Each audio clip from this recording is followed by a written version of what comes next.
It's no good leaving it on the surface, Stanley. It's got to penetrate deep into the muscle. Or in your case, fat. Listen who's talking. Granted, I'm a pound or two overweight, but you're what's known as grossly obese. You put another half stone on, we'll have to wheel you around on a trolley. Oh, get on with it, will you? Blooming heck, I could smell that stuff halfway down the street. Oh, it's very powerful, Hilda. Horse liniment. You never told me it was horse liniment. Don't knock it, Stanley. Just think what it does for them national runners. How do you think they get over them sticks? A bit of this in the right place, and they're 5 foot clear at Beaches Brook. I'm not a flaming horse. No, you certainly don't work like one, and that's a fact. Hello, is the path of marital bliss not running too smoothly at the moment, Stanley? You couldn't, Coco. Do you want your back rubbing, Hilda? No, thank you. Go on, I'll make you glow like a 100-watt bulb. Look, I don't get back trouble, me. I daren't. I spend too much of my time fetching and carrying. How do you get that, then? Running away from work? I picked me ladder up. I twisted, you know. Oh, I know. You've been twisting all your life. It's not your flaming back, it's me. And look, get away from the table. I don't want that smell all over me dinner. Ooh. I reckon you're just about done, Stan. Ooh. Do you know, I could earn me living at this physiotherapy, knocking a football team into shape. Like, Dr. Cares. They're women. Yeah. What about a brass plate, Hilda, eh? Edward Yates, PD, Doctor of Physiotherapy. Yeah, we could do with the brass plate. Might stop the house falling down. Hey, that's a good idea, you know. You know that one of the doctors? Well, not as well as you. No, well, you could have one, love, if you wanted. I mean, I'm self-employed, you know. Stanley Ogden, WC. Eh? She means window cleaner, Stan. You speak for yourself. Morning, councillor. Sorry. Give us a quick pint back, will you? Certainly, love. You really must not twist the knife. I'm sorry, Mrs. Walker. I couldn't resist it. Well, you really must try. It's a rather unattractive side of your character. Right, Mrs. Walker. Do you want a pie, Len? They're going fast. No, thanks, love. I haven't got time to eat. It's one of those days. Perhaps you're not treating her right, Stan. I mean, get that grey matter of yours working. If your missus is acting up a bit, what you give her? Well, not a good hiding. I wouldn't lay a finger on Hilda. No, not a good hiding. Of course you wouldn't lay a finger on her. She'd probably murder you. Come on, think. If your missus is under the weather a bit, right? What you give her? Oh, for Pete's sake. Before you say a flaming aspirin, a Prezi. You give her a Prezi. Oh, yeah. Oh, yeah. Marvellous, isn't it? There's you, knows nothing. Here's me with all the answers and no one to ask the flaming question. If you're looking for a wife, take mine, and good riddance. Here, here's the Weatherfield Oracle. What's wrong with Hilda? You mean you don't know? Never mind me. He doesn't know. Well, he wouldn't, would he? That's the trouble. There comes a time in every woman's life, Stanley, when she sits down to count her blessings, and she finds she hasn't got none. She looks round her and she wonders if she's killed a policeman. She takes a good gander at, say you, and she thinks, all right, he's not Omar Sharif. I wouldn't mind if he were Yogi Bear and I got a laugh now and then. Dissatisfaction sets in, Stanley. We all get dissatisfied. Absolutely true. It must happen to you when she only gives you £3 of spuds with your dinner. But not every minute of that flaming day. She may be weary. Women do get weary. Love is their all happiness. So if she's weary, try a little tenderness, Stanley. Hey up, beer Stan. Come on, make us laugh. Have you a box of chocolates? Sorry about that. How big? Oh, about £1, you know. It's a Prezi. Right. There we are. £1.40. You what? I said it was funny. What have you got in mind? Well, I thought about 40p, you know. Oh, one of them presents. What can you have for 40p, Mavis? The whole world, I should think. It's about all it's worth. Don't mind her. She'll just come up on fools. I know. I can let you have £half a pound of misshakes. Your price to the penny. All right. You haven't got a bucksheet box, have you? No, they don't bring them back, Stan. And anyway, they wouldn't fit. That wrong shape. Hence the name. Oh, yeah, no. Ta. Ta-ra. Ta-ra. Hey, some woman's going to be happy. A whole £half pound of misshapes all to herself. Where will it all end? Ooh, I wish you'd stop singing.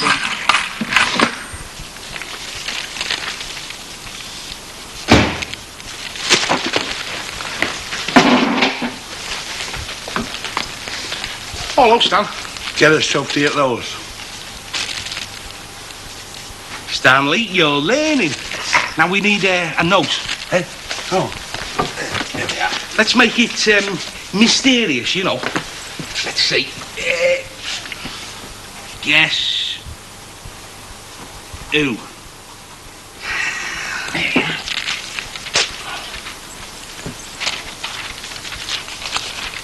How's that then? How's that for timing? Come.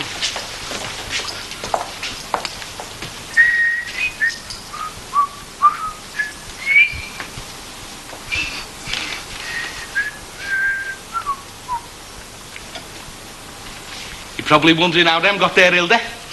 Well, I'll tell you. There was this fella riding a motorbike down the overhead telephone wires to Rosamond Street, right? He got to the Rovers, onto the roof, scorches across the chimneys, dives into a shark-infested basin of water and puts them on the table. We asked him to stop, but he wouldn't, would he, Stan? No.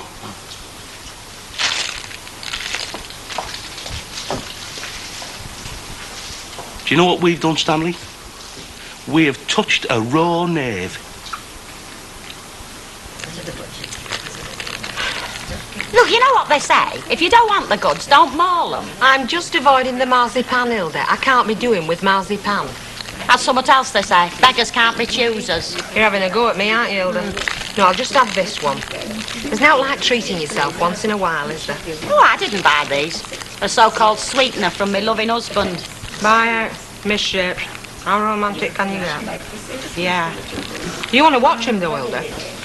When a fella starts buying chocolates for his wife, it's even money he's buying diamonds for his lady friend. Come in, Chuck. 2, please.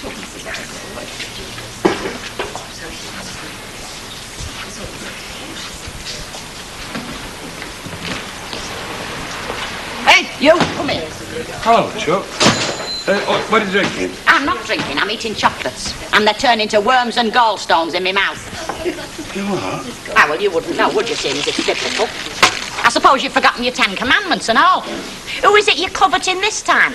Back to 19 Inkerman, or are you trying it on somewhere else? I'm not courting anybody. I never touched nobody. Look, Stanley, I'm not saying you're doing out. I'm just saying you're thinking about it. And that's enough to give you a dose of the conscience, isn't it? Just look at you. Written all over you. On your road. Your tea will be on the table in 10 minutes. In 11 minutes, it'll be in dustbin. By the heck. There's me thinking... Ooh, you fat lump.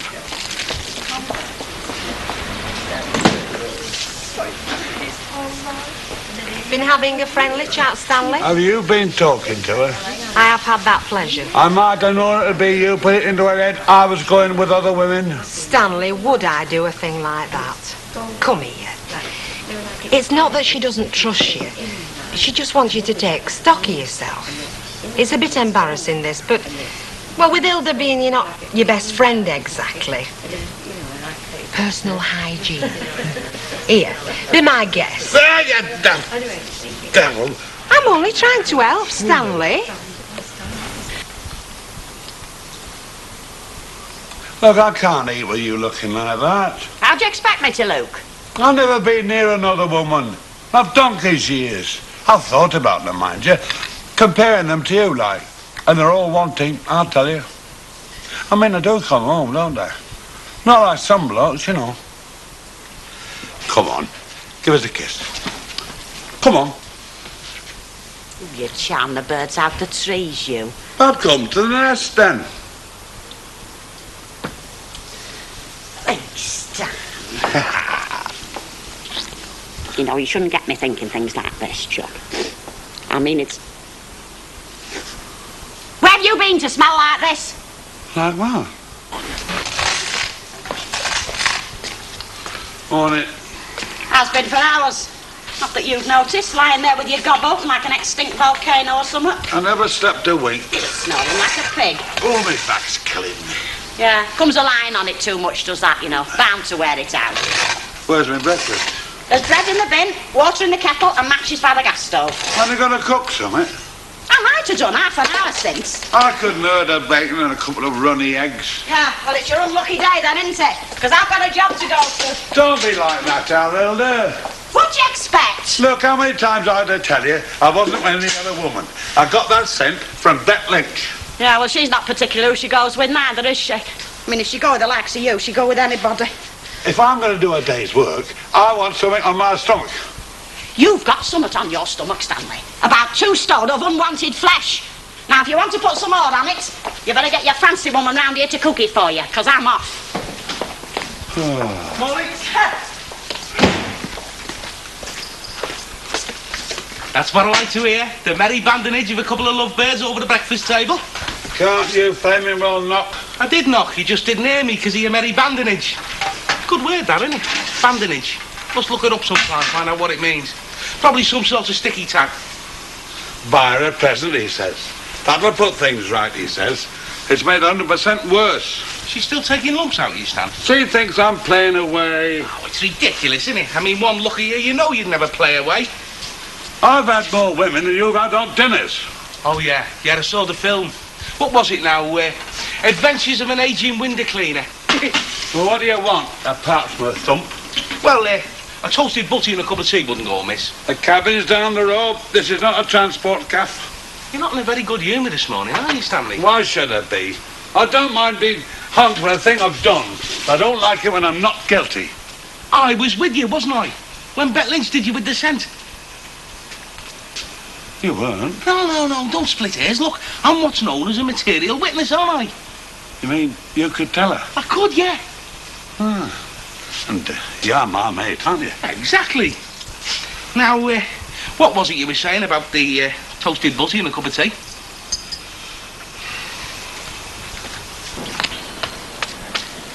Don't look now, Hilda, but you've got a dirty big hole in your tights. By heck. I think I must have holes in my head skivvying like this for that fella. Now, Hilda, you mustn't talk like that about the world's most eligible married man. Morning, Mrs. O.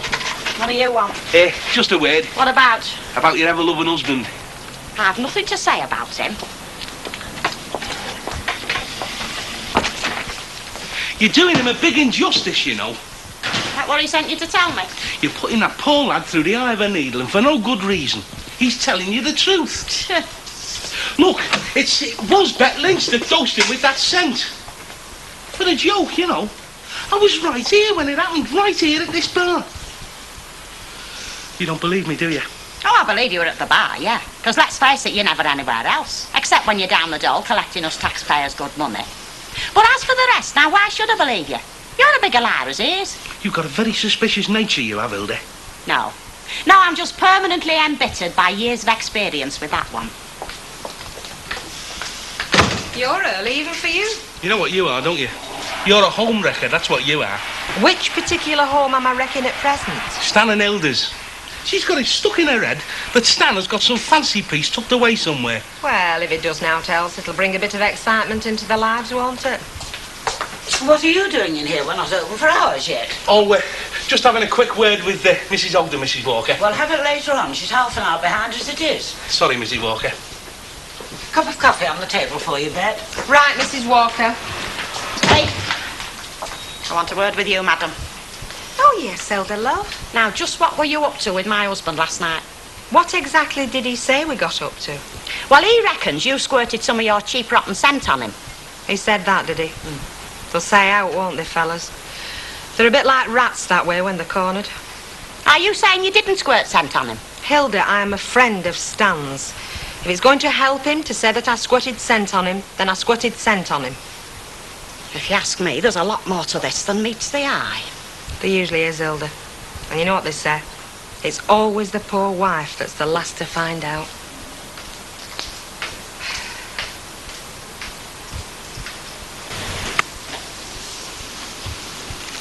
I brought you some duffs.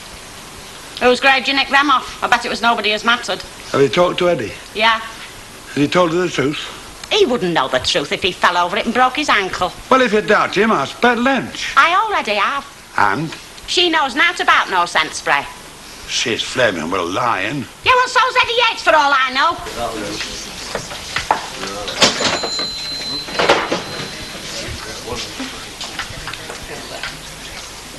And whose happy and smiling faces are these, spreading light and joy down this end of the bar? Look, tell her, will you?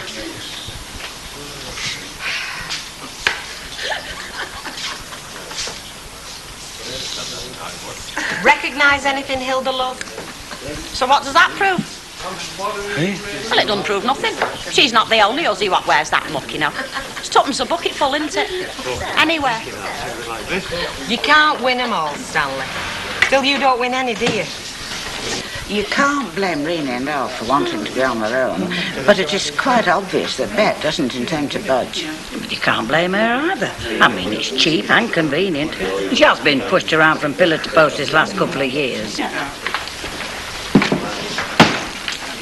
I got your skirt and your beige suit, Mrs. Walker, but your coat won't be ready till tomorrow, so here's your ticket back. Thank you very much. I'm very grateful. Drop them anywhere, will you? Have a nice night last night with Mighty Mouse, did you? I did, and his name's Cliff. Yeah, he's built like one too. Now, what chance have us little fellas got? I mean, I wasn't invited in for an all-night cup of cocoa, was I? Well, you would be, sweetie, but you see, I know cocoa's not your tipple, and I've run right out of arsenic. She didn't take that man back home with her last night, did she? Seems like it, doesn't it? Well, Rena may have put up with that sort of thing, but I can't see Alf doing it. She's a fool to herself sometimes, is Bet. Precisely. And it is a very common complaint. Well, you walked out last night. I did not walk out. Walk? You swept. Morning, girls. I'll have a cup of tea and a bacon butty with lots of sauce on. Oh, and I'll have a read of this while I'm waiting. Don't worry, I'll bring it back. I merely left, that's all, because I had no further wish to stay. Yes, and it was obvious you'd no wish to stay from the way you walked out, Mavis. Right then, I'm not very good at hiding my feelings, but I didn't want to stay right from the start. In fact, I didn't want to go to the Rovers, really. But it was your idea, wasn't it? And you knew I didn't want to see Derek at all. But he obviously wanted to talk to you. Well, I have no interest. And you ought to know that better than anyone. It was you that told me I ought to have nothing more to do with him. Oh, don't you remember that? Yes, I do remember, Mavis. I remember very clearly. But that was when it looked as if he had walked out never to come back. And my advice to you was to sweep him out of your life entirely. That was your advice. When it looked as if he'd walked out never to be seen again. I mean, circumstances alter, and so does advice. And my advice to you, lady, is you are 40 to be brutal. Oh, so I just to put up with anything? I didn't say that, but you got to choose where choice is. Excuse me. Did any of that sink in about the bacon butty and the cup of tea? Don't be so rotten cheeky. You're not paid with that paper either. Stick it on the account. I know where I ought to stick it. I'll go and do his bacon. But if while I'm gone, Derek should phone or crawl through that door, I would you know, please tell him for his I know. own sake that I have no further interest? I shall tell him he's got you all worked up. Don't you tell him any such thing, don't you dare! I wish I had an interest in love life. In fact, I wish I had any sort of love life. 1 o'clock, he said, definitely. Well, it's only just turned, Len. If he set the time, he should stick to it. Try and keep cool, eh? I'm all right. Yeah, of course you are. Hey up, troops are here. We're in good time, aren't we? Time to spare, Hilda. Not only we didn't want to be late, did we, Mrs. Sharpless? Well, you didn't, for sure. Come on, let's go and take the weight off our feet. That's the court over there. I were here only last week, you know. Muriel Fishwick were up for assaulting her husband again. Right palace of varieties, that was, I can tell you. A laugh a minute. Come on, then. All the best, then, Fairclough. I won't be laughing. Not much, Eddie Road.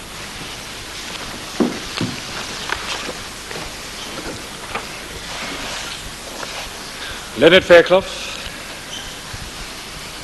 we find you not guilty. The case is dismissed. Thanks very much, Mr. Manders. You did me proud there. I always thought we'd win with a good chance. Hey, is there any point in Len putting in for his expenses, do you think? I think things are better left as they stand. I quite agree with you. I'm just thankful that it's all over. Come on, let's go. What did I tell you? Disappointed, are you? Oh, no, of course not, no. But it's not justice. It's who you know. Right, now, ladies and gentlemen, please, now, listen, please. Now, we're very privileged tonight to have in the audience someone that's very, very well known in the clubs of Greater Manchester. A very beautiful and very talented artiste. I refer to none other than your very own Rita Littlewood. Come on.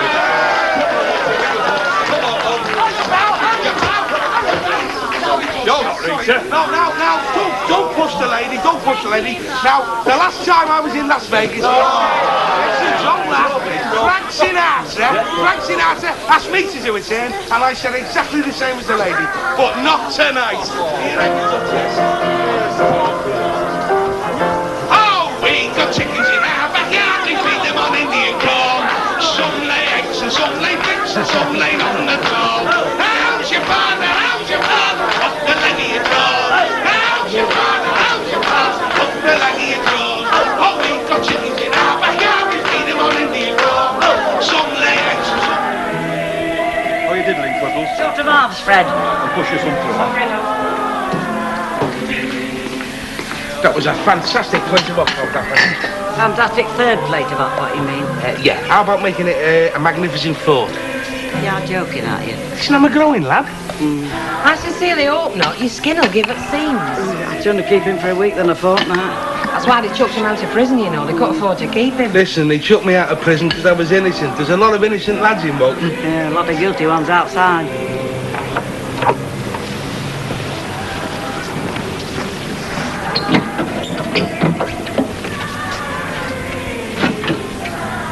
I wouldn't mind going to prison for a month or two. Come on. No, not any prison, love. A fella's prison.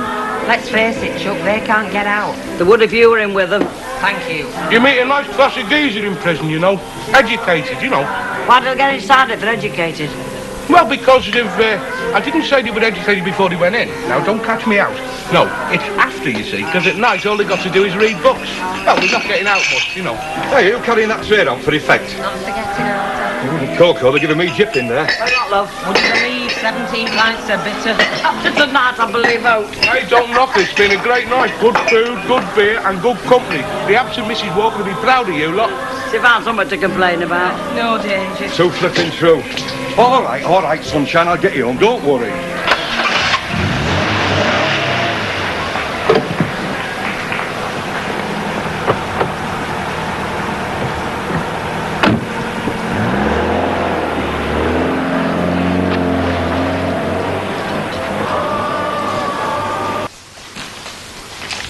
Morning. Oh, morning. Mrs. Walker wants you. Why? How the heck should I know? Thank you. Miss Sunshine, 1978. Could be she's heard about that wild party you had. She's not, has she? Drinking after hours the minute her back's turned. You know, you're just jealous because you and Stan missed out on something for once. I said there'd be trouble. Mark my words, Stan, I said. When the cat's away, you'll see. Has somebody blabbed, Hilda? Well, how do I know? You'll have to see, won't you?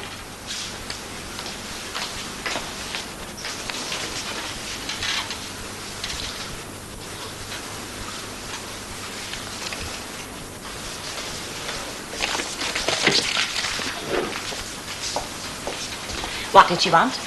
A couple of glasses missing. Oh, is that all? Oh, have I spoilt your day, love? Well, I mean, don't give up. I could trip and break my neck. You know you want to get that letter mounted. Put it under glass before it disintegrates into a pile of dust. What letter? I've heard all about this GI from your murky past, Hilda, love. My past's not murky, Bet Lynch, even if yours is. Not murky enough, actually. What does your better half say about Loverboy, then? I haven't told him about it yet. You've not? No. I did try in bed last night. Pardon? Telling Stan. But it were no good. He goes out like a light. Well, you could always try leaving it about, accidentally on purpose, like. He'd just think it were a bill. Oh, he can read. Your Stan, can he? Do you know, I've often wondered. Has she let you read it yet, Fred? That, no chance. You know what I think? I think she wrote it herself. Look, when you two have quite done taking the mickey. Hey, what's Stan say then? She's not told him yet. Now then, Fred, you're a fella, aren't you? Yes. How would you feel if your missus got a letter from a Yank wanting to come and see you? Well, tell her to forget it and Stan will know if there's any sense. Is Madam up yet? Shall we say rather more down than up? Oh, flipping hell. At this precise moment, she's checking on her stock of aspirins. And the best way of getting rid of all her present stuff. She's not found out yet, has she? Take a deep breath and count to 10. She's not, has she? No, I'm kidding. Trying to give me a heart attack. Morning, Mrs. Walker. Mrs. Ogden, please. Oh, sorry. Have you got a headache, Mrs. Walker? Oh, yes, I have, Elizabeth. Do you know, I don't believe I've closed my eyes all night, worrying about that poor car in the hands of criminals. Will someone get it? Yeah. And I'm absolutely out of aspirins. Could anyone oblige? Hang on, I'll have a root in my bag. Oh, yeah, if you don't mind the odd dab of eyeshadow. Thank you very much. It's for you, Mrs. Walker. Who is it? It's the police. Oh. Thank goodness they might have found it. Yeah. I'll take it in the hall. Supposing it's not about car. Then you've had it, haven't you? We should have told her, you know. Shouldn't let her find out like this. She hasn't even noticed that I'm late this morning. You can see how upset she is. You know, Nout. You should have seen her face at that airport when she saw that van. I'm glad I didn't. Have they found it yet, Mrs. Walker? Your rover? Alas, no, Elizabeth. They want to talk to you, Fred. Mate, why me? They want to confirm the registration number. Apparently they can't read the constable's writing. You know I can never remember it. Go right away. Do you know, you too look as disappointed as I am that that car hasn't been found. Oh, we are. Dead disappointed, aren't we, Betty? Yes, we are. What a loyal and considerate staff I have.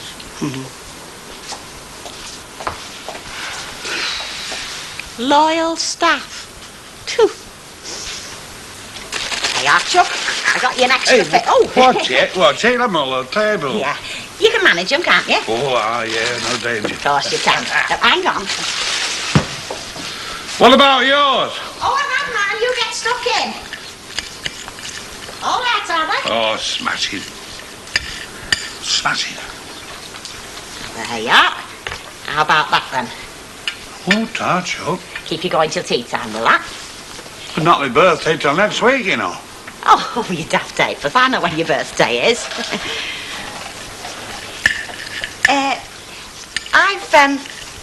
I've had a letter, Stan. Not from our Trevor. Not wrong, not bad news. Oh, no, of course not. No, no, as a matter of fact, you could say it's good news, really, for both of us, like. Oh, go on. Well, you know how you had all them mates in the war, Stan? What are you on about? Well, I didn't know. And you know how you like to hear from them now and again, you know, get the odd letter. They don't write to me. What the heck are you on about? No, but they mightn't they, you know, out of the blue when you least expect them to. These fish are a bit off, you know. There's too much batter. They've gone cold. Are you listening to me, Stanley?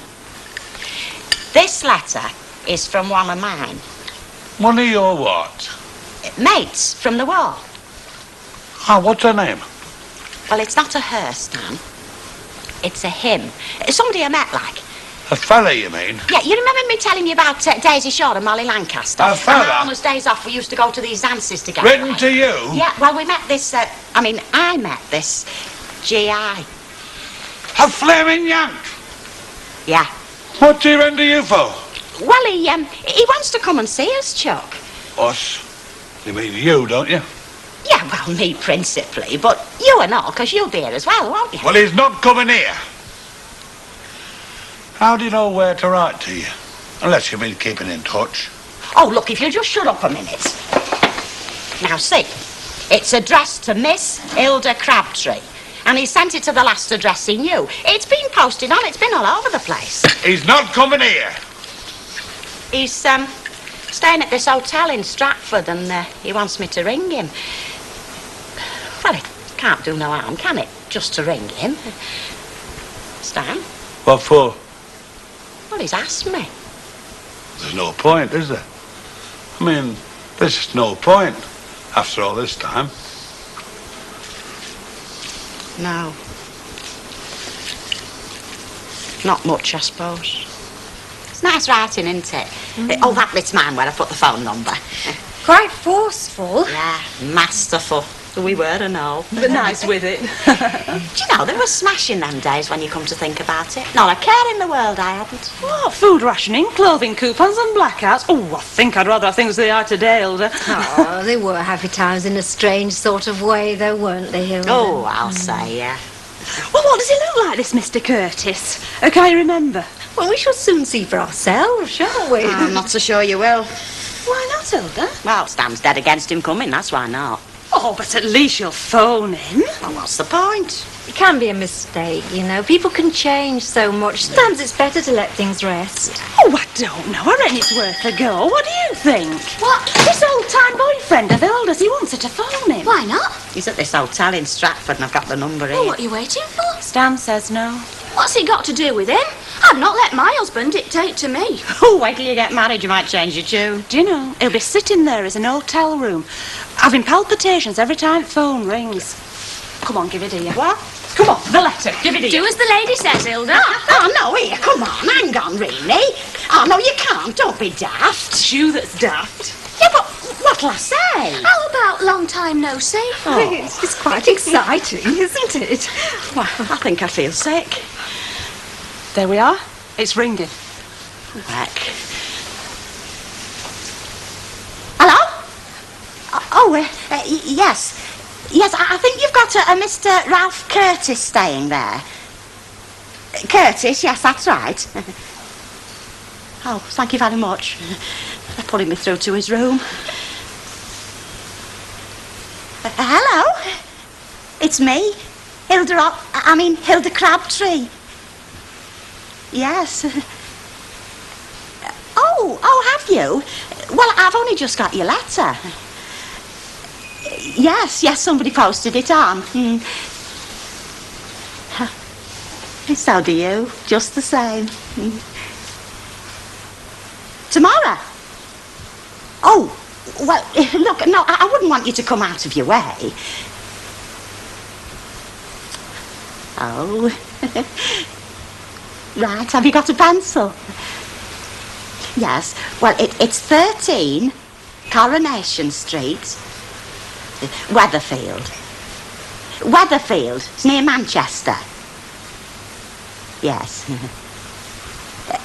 Yes, I am. Ogden, Mrs. Ogden. Oh, well, he's in sort of private business. You know, self-employed, like. Yes.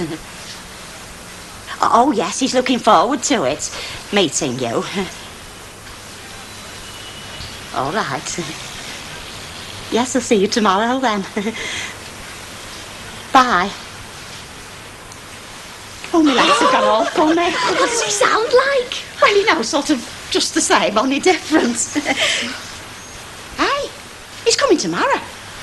Oh, he can't, can he? What'll I do? Look, it's all your fault. Oh, don't be such a misery. You'll be dead chuffed when you see him. Ah, Stan won't. Oh, it'll all work out all right, Hilda, you'll see. Yeah, but my two-piece won't be dry. I only washed it this morning. Oh, summer tell some. Oh, I've now tells decent. And what about my hair? Hey, we got some lovely dresses in yesterday. What, my new dress, you mean? Why not? Go on, be a devil. Yeah, they're not too pricey neither. Hey, there's something else and all. What? Well, the house is a flaming tip. Right in, but oh, dear. Oh, yes. A tin red salmon. Snap. Oh, it is snap and all. I've only got one tin. Now, which of you's going to be lucky? Oh, you were serving me, love. She were doing that at sort. She were waiting for you, but she looked at me, didn't you? Well, yeah, but, half each? Will one of you take pink? It's not for me. I mean, it's for Billy's coming home this morning, and Mrs. Walker wanted something, you know, particularly nice for his lunch. Yeah, well, Billy Walker's not the only pebble on the beach, you know. I've got somebody coming and all. Blooming sight further than the Channel Islands. I've got an American gentleman visiting, in case you've forgotten. What do I do? Well, if we're thinking of starting World War III, I'd rather have a go at the Channel Islands than Yanks. So, it goes against the grain, but I'd say give it her. Billy Walker wouldn't know the difference any road. What will I tell Mrs. Walker? Well, tell her the truth. Tell her I just beat you to the last tin. Oh, wait, she'll love that, won't she? Well, go on, then.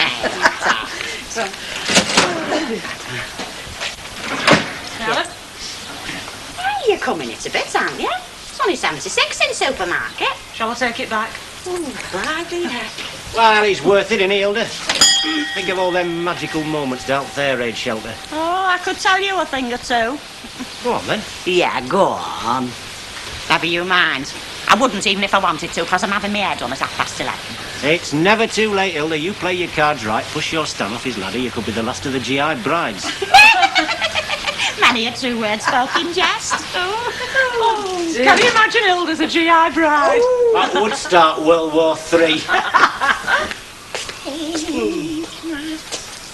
Well, don't just stand there. Get them papers tidied up. If you think I'm gonna... Get them papers tidied up and shift them beer bottles. What beer bottles? Well, that one over there for a start, staring you in the face. And that there, look. By the heck. Beer bottles littering up the place. How's that for gracious living? You know what this is, don't you? Hypocrisy. You don't tart the place up for me, but you'll do it for your GI mates, won't you? It's not hypocrisy, Stanley. It's just having a bit of pride for once in your scruffy life. I'll get them tidied up, do as you're told, and stop mithering. When you've done that, you can get off back to work. Collect a bit of money for a change. I'd like to be able to buy our visitor a drink. Or is that hypocrisy or not? If you think you're going to entertain your fancy man while I'm out of the way, you've got another thing coming. Get off. You're never jealous. You don't deny it, do you? He was your fancy man. You know what they said last time, don't you, about that lot? Overpaid, oversexed, and over here. As far as I'm concerned, now it's changed. Oh, do you reckon, Stan?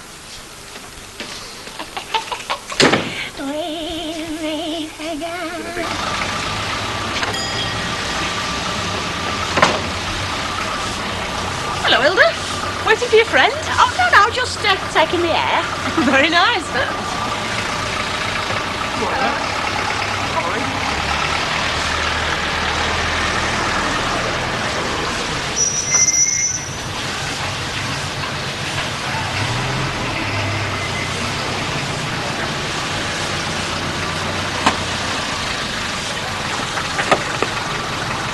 How much? £70, please. All right, so you keep the change. I'll pick it up.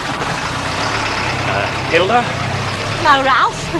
Well, hello, Hilda. Isn't it just great seeing you after all these years? Oh, it's very nice to see you, Noel. Would you like to come in? Well, I surely would.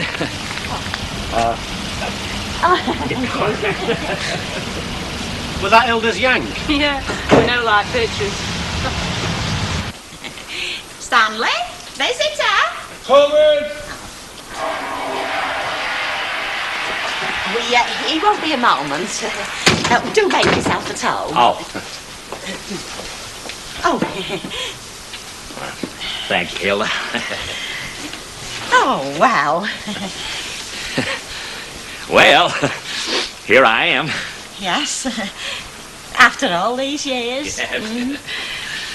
And you don't look a day older. You know, I was just going to say the same thing about you. Oh, Stanley. This is Mr. Ralph Curtis. How you do? It's a great pleasure to make your acquaintance, sir. What, you sit down? Oh, thank you. Would you like a drink, a beer or something? Oh, well, whatever you're having at this time of the day is fine with me. We'll have a pot of tea, Stanley. Hey? Would tea be all right, or would you prefer coffee? Oh, no, tea's fine with me. Right. Oh, Hilda, before you go, I kind of got a little memento for you here. A little present from the Keystone State. Pardon? Pennsylvania. Oh, Stan, look, isn't that lovely? From Pennsylvania. Oh, great, yeah. Oh, yeah, I can. Ah, shucks, it's nothing. Sit down. Oh, thank you, Stanley. When you going back? Well, we got another 10 days here in Great Britain. And then we move on up to York and Newcastle upon Tyne. See, some of the guys come from Newcastle in Pennsylvania, which is named after your Newcastle. They're taking fraternal greetings to the mayor, is it? Or the Lord Mayor? Oh, I don't know. One or the other. Oh, probably Lord Mayor. Yeah. I understand that your Newcastle is a city? Oh, it's a big place, you know. I used to go up there, heavy goods. Oh, a teamster, huh? No, lorry driver. Getting to know each other, are you? So, do sit down. Tea won't be a minute. Yeah, we certainly are. I was telling Stanley here that we're going on up to York and Newcastle upon Tyne and Edinburgh. And then we go over to Ireland for 4 days. Then it's back to Connellsville, Pennsylvania. Oh, that's where you live, is it? Yes, ma'am. 127 Frick Avenue, Connellsville, Fayette County, Pennsylvania. Oh, Stan, doesn't it sound wonderful? Well, it's home. And I guess there's no place like it. Chris. Oh, thank you, Hilda.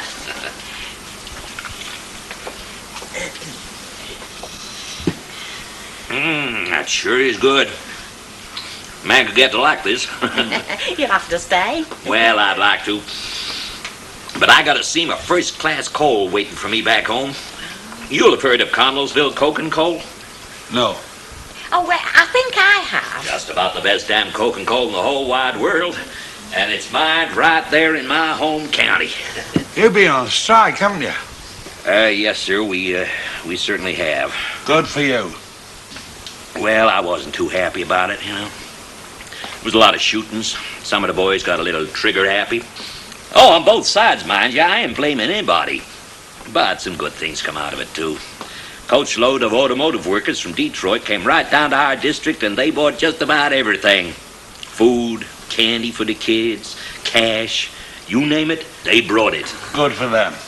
What you need is solidarity. See, I miss that, being self-employed, you know. I mean, a working man has got a right to withdraw his labour. Right, Chuck? Oh, yeah, provided he's got any. Yeah. Would you like another drink? Well, I certainly would, Stanley. There we are. My goodness, that's good. It's good stuff. What you call this? Thank you, Stanley. It's 3X stuff, double pale ale, you know. Hilda. Yeah. The other young ladies we used to go around with, you know. Oh, you mean Daisy Shaw? Daisy Shaw. And Molly Lancaster. Oh, and Maureen Hegarty. Yeah, Maureen Hegarty. Do you ever hear from her? Oh, not sight nor sound, not for, 30 years. By heck, that dates us, doesn't it?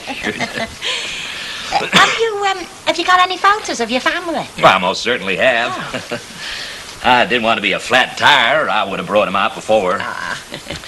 Now, this here, that's my wife, Sophie. Oh, very nice. And that's Joseph, my eldest boy, and his wife and his 2 sons. And this here's Ralphie Jr. and his family. And that there's Joyanne. We don't see too much of her. She's in New York.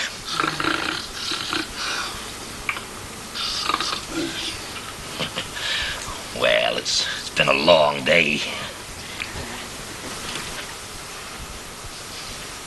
Oh, they're a problem, though, children.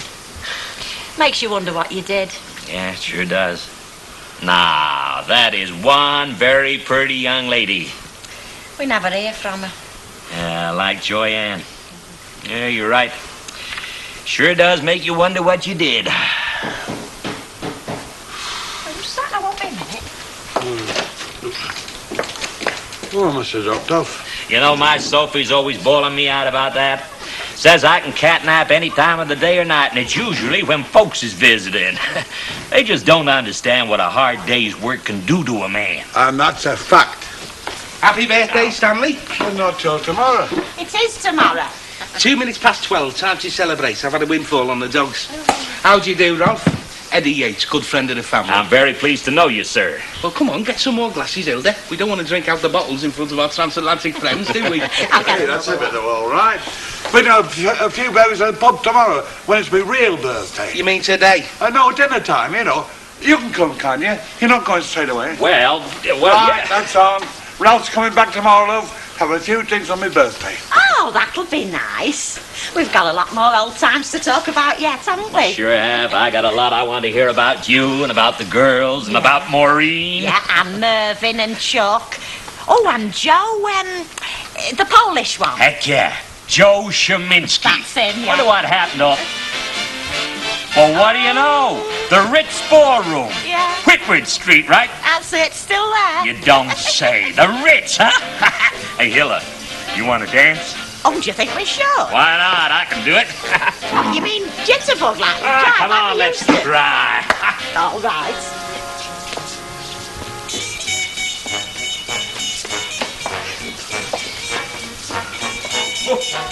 They make a lovely couple, don't they? Oh, yeah. You're the one that's doing all the fussing. And I'm enjoying it. I'm here, Mrs. Walker. I've come early today because I'd like to leave early. I've got an important visitor coming. I don't think you've met my daughter, have you, Mrs. Ogden? Oh, you'll be her Joni. It's funny we've never met before, isn't it? Seeing as I've worked for your mother for quite a few years now. Well, I don't get to Weatherfield all that often. No, you don't, do you? It's easier for me to go there, Mrs. Ogden, and it makes a break. Oh, yeah, not to mention a change of scenery. Exactly. Do you know, Ralph was saying that very same thing to me and Stan yesterday. Oh, that's Ralph E. Curtis, old friend of ours, come to see us all the way from Pittsburgh. That's in America. Fancy that. Yeah, he was saying what a nice change it makes to see new places. Only he's coming to dinner today, you see. That's why I want to get away early. Well, don't let us detain you, Mrs. Ogden. No, I'll love you and leave you then. Ah, it'll be nice for you, though, won't it, having them both here? Do you know, I sometimes wish mine had...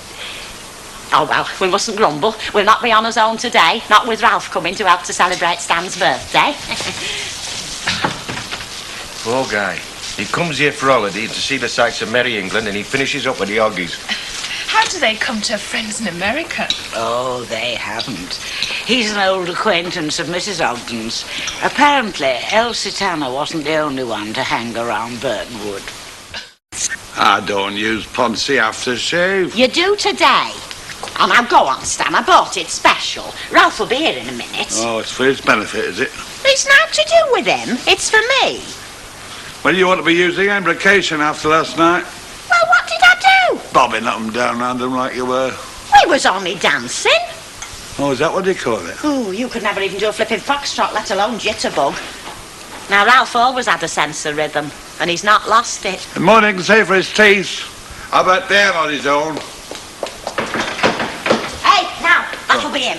And see, I want this to be a day to remember. Somebody can go home and tell that Sophie of his about. So? So, I want you to flaming behave yourself. Well, the top of the morning, Hilda. What a lovely day. Yes, come on then, Ralph. I'll take your coats. There you are. Stanley, Ralph's here. Good morning, Stanley, and a very happy birthday to you. Oh, Ralph, you shouldn't have. He shouldn't have, should he, Stan? Oh, nonsense. Just a little something to drink an appropriate toast. Oh, thanks very much. Much appreciated. I'll just put the kettle on, Ralph. I'm sure you'd like a nice cup of coffee, wouldn't you? Oh, we haven't got time for that, Hilda. We got a lot to do today, an awful lot. Do? Like what? Well, I took the liberty of working out a little schedule, you know. Seeing as how it's your birthday, I didn't think you'd object to someone else taking charge for a change. Sort of a day off for you. That'll make a nice change for him, won't it, Joe? That's what I thought. So I thought we'd start off with a little local sightseeing. I'd kind of like to see some of the old haunts. Say, is Oxford Street still there in Manchester? Oh, yes, just the same as it always was. It's full of hamburger stands. And Albert Square, that marvelous town hall. Gee, the memories that brings back. Wasn't that little pub around there that we used to go to? It was pretty old, a black and white place. The Wellington in the Shambles. Oh, yeah. They've moved it. Oh, hell no. Yeah, it's all different round there now. You'll not know the centre of Manchester, especially the bottom end of Market Street. It's flaming terrible. Oh, Stan doesn't like change. Can't stand in the way of progress, Stanley. Heck, let's go have a look-see.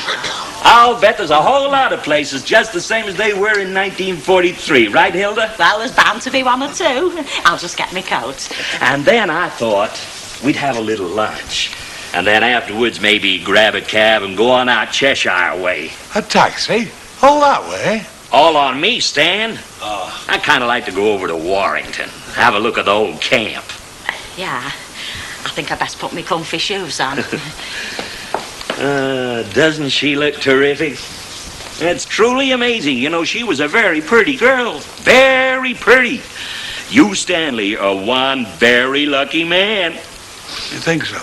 So you're moving up in the world, eh? Oh, give over. It's only one contract. Biggest one we've ever had, mate. You know what they say about little acorns? Cheers, mate. Cheers. Oh, Mr. Baldwin, could I introduce you to a friend of ours from America? Mr. Ralph Curtis, Mr. Mike Baldwin. He owns the factory across the road. Nice to meet you. Right, then what you gonna have? No, I'll do this. Well, this is one place that sure hasn't changed a heck of a lot. Dead right it hasn't. Now come on, it's my shout, I insist. We don't get many transatlantic visitors in this neck of the woods. Good job and all. Had enough of you lot during war. You'll have to excuse Mr. Tatlock, Ralph. He's one of the local characters. Don't make excuses for me. I'm not simple. I'm sure you're not, Mr. Tatlock, and I'm sure you're entitled to your opinion. Oh, I know. A lot of our guys didn't make themselves too popular over here. Yeah, well, the war's over now. We're not fighting it again. Now, how far does this prejudice of yours extend, Albert? Will it stretch to having a drink with a Yank? You buying him? I am. Right, well, I'll have one with you. I thought you might be. Betty, when you got a minute, love? Not so long. Right, what's your name? I wondered, could you you recommend us a really nice restaurant? Only Ralph's taking us out to to lunch, you see, with it being Stan's birthday. By the cringe, Stanley, you're never 21 again, are you? He's got the key of the door. You've never been 21 before.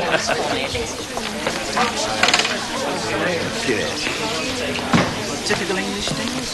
Mrs. Ann Walker, She's in the back. Shall I fetch her? please. Yes. Can I get you, Governor? No, thank you. Yes, Mrs. Ann Walker, that's right. I'm Inspector Gorman. Could we have a private word, please? Yes, certainly, Inspector. Come through.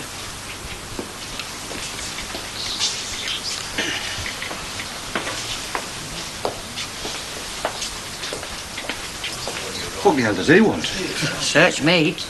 Well, that really was quite a day, wasn't it? Oh, it certainly was. I hope you enjoyed it, Hilda. Oh, yeah, I did. No, I did really, Ralph. I mean, it's a bit different to what we normally do, you know. Me and Stan don't get out all that much. Oh, now, that doesn't sound like the Hilda I used to know. Always funning around. Regular little firecracker you were. Yeah, well, it's not only the streets and buildings what have changed since them days. Yeah, don't I know it. I sometimes look at that elderly guy in the mirror. The one with the pot belly hanging over his pants. That guy with 4 grandchildren. Wonder where in the hell did young Fireball Ralphie go to? Yeah, you certainly set a few hearts fluttering then. You was quite a lad. You were quite a girl, Hilda. Yeah. Do you know, I thought you'd emigrated, I've called so many times. I'm not interrupting nothing, am I? Only tip us the wink and I'll pretend I never come. Stan's in the kitchen putting the kettle on. Stan? Oh, what's he doing out there all this time? Hey, I'll bet he's nodded off and let me kettle boil dry. I kind of hijacked Hilda and Stanley. We took a trip down memory lane. Bet that's tasty work, eh? Kind of spooky, really, going back after all those years. Oh, I can't tell you how much we've enjoyed it, Ralph. Well, it sure was a great day. Yeah. But I guess I better be going. You will let us have one of them snacks, won't you, when you get into development? I surely will. You sure you won't have another cuppa for the road? Not another thing for me, thanks. Stan? Stan, get Ralph's coat up. I ain't going. Well, yeah, I better get back to the hotel. See, Sophie's calling me at 8 o'clock. Oh, that's nice. Yeah. Oh, do you know, it's been lovely seeing you again, Ralph. I'm pleased you remember. How could I forget? Yeah, we had some good times together, didn't we? Yeah, we sure did. Oh, thank you, Stanley. Well, so long, Stanley. Ta-ra. Now, you take care, huh? Yeah, sure, and you. I'll see you out, Ralph. Well, thanks for everything, Hilda. thank you. Lovely to see you again. See you sometime soon. Bye-bye now. Bye, mind how you go.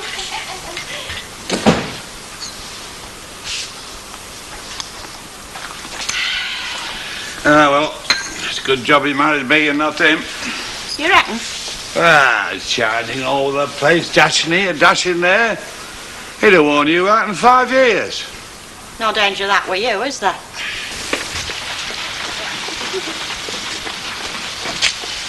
What do you think of that then, Stan? Hey, you've not got someone in the club, have you?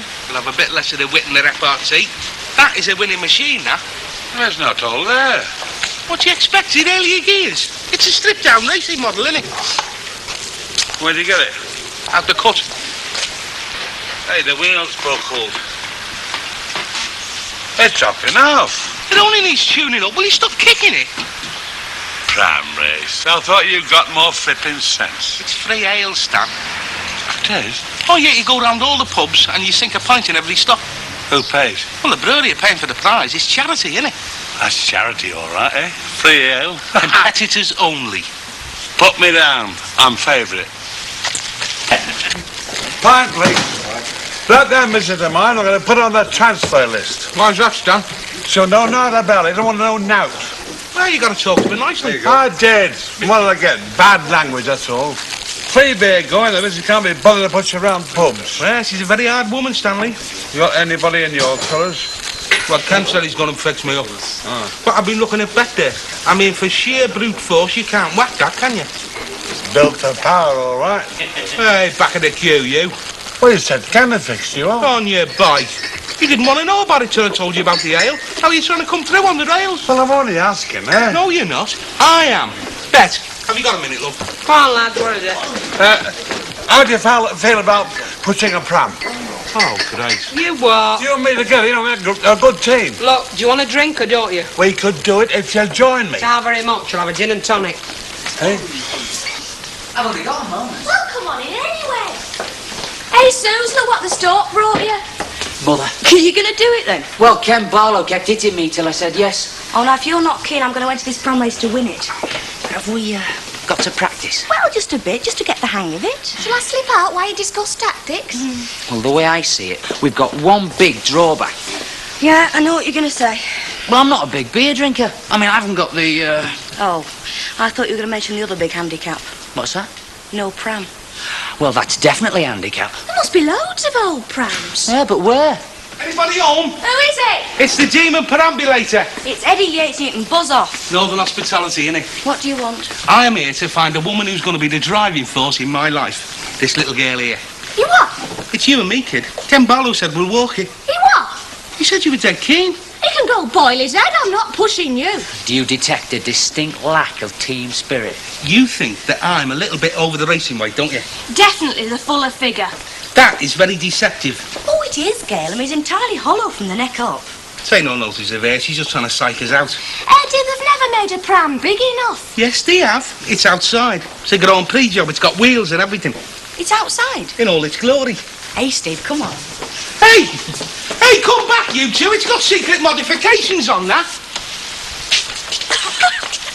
It's come out the ark, this Well, it definitely didn't come from Mother Care, that's for sure. Listen, it's been a good pram on its day, and it'll be a good pram on the day. What do you reckon, kid? Come on, get in. Come on, I'll push you. Yeah, you could talk me into anything. Oh, you all right? No. What's wrong? Have you finished? I think I've caught a disease. Oh, you won't fall out. Right, here we go. All right. It's a shame the dog to flip I thought skateboard was the latest craze. Oh, they only do it to draw attention. Hey! Hey, this is bloody dangerous, this! Language! And find somewhere else to do it, not public pavement. Oh, hey, oh! Hey! This is suicidal. Hey, well, I'm puffed out. You weren't half going. Go on, you get in. Right, now you'll see some action. Hey, come on. Oh. Come on, Gail. Oh, you're kidding! Come on. Let go! Well, I don't care. You'll not catch me herring round in no pram. Why, it's all about charity. I mean, I'm game. Oh, aye, as long as there's ale going. I reckon that's where they'll fall down, you know. These kids can't suck rail. Ah, well, you need experience, don't you, Stan? And there's nobody got the experience like Stan. I reckon that's where we'll win. On the subbing side. Who's we? I don't know. Anybody will take me on. Well, I hope you're not looking at me, Mr. Ogden. They're telling me you're a very fit young woman. Well, I don't know who tells you. Anyway, I'm already entered. You what? Well, you kept that very quiet, haven't you? Ken persuaded me. Anyway, it's all in a good cause, isn't it? Who's your baby going to be? Oh, come on, who is it? Eddie. Bye at your game. I had no choice, had I? I mean, it went up to me. You'd have been better off with me, love. You know, Stan, for the first time in my life, I think I agree with you. I'm not sure about this coming pram race. You know, people could have coronaries. You can have a nasty spill, too. Or get run into by them. Yeah, then we come down Rosamond Street, back down Victoria Street to the Bricklayers Arms, which is the last pub that we'll visit, what, about a mile and a bit. Just as well you're in a pram, innit, Eddie? Hey, you'd never manage all that walking, would you? Listen, I might not look fit, Squire, but when the occasion demands, I can be very athletic. Same as me. Oh, I wouldn't say that, Stan. Why ain't you a baby in this race, Stan, like him? Oh, nobody asked me. I know I weigh a few stone, but I can drink a pint as quick as anybody in a pub. And that's going to be my strong suit and all. Yeah, but it's not going to be mine, though, is it? Fred, all I'm saying is she seemed a bit surprised that he's leaving Jersey and taking this place on. At least that's the impression she gives me. What comfort's that to us? No. Exactly. It's not only another job I'll be looking for sunshine, it's another flipping roof over there, isn't it? Yeah, you'd be worse off than me, won't you? Of course I would. That's a comfort. Oh, flip it. I'll get them. Oh, thanks, baby. Mine's a lager. And right. Could I have a word? Well, more of a team talk, a tactical discussion. There's no tactics involved in a pram race. All you need is a good seat, a quick swallow, and plenty of sweat from the pushes. That is you, darling. I'm talking to my partner. Do you mind? What do you reckon she's up to, mate? Well, she can't be up to anything, can she? I mean, it's as simple as I've just outlined. Anyway, my partner's there representing my interests. Oh, yeah, who's your partner again? Mavis. Well, you want to win, don't you? Oh, yeah, but... So we train a little bit. Yeah, well, you're not pushing me around the streets, except on the day. This woman uses a sack of coal. But I'd rather have the real thing, though. I could put you in a sack if you'd like, Steve. Aren't you going to train, Kate? Definitely not. I wonder if we should, me and Eddie. Oh, why don't you ask him? Eddie, have you a minute? Yeah. Mavis wants a word with you. Eddie, I don't know if you know, but people are actually training for this pram race.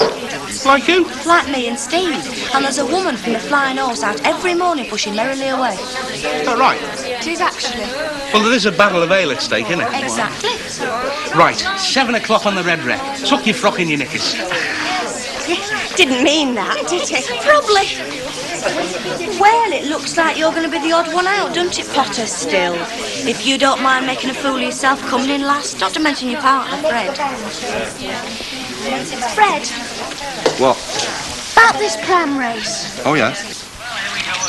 Typical, isn't it? What? Well, look who's pushing these things. All's not any of them three.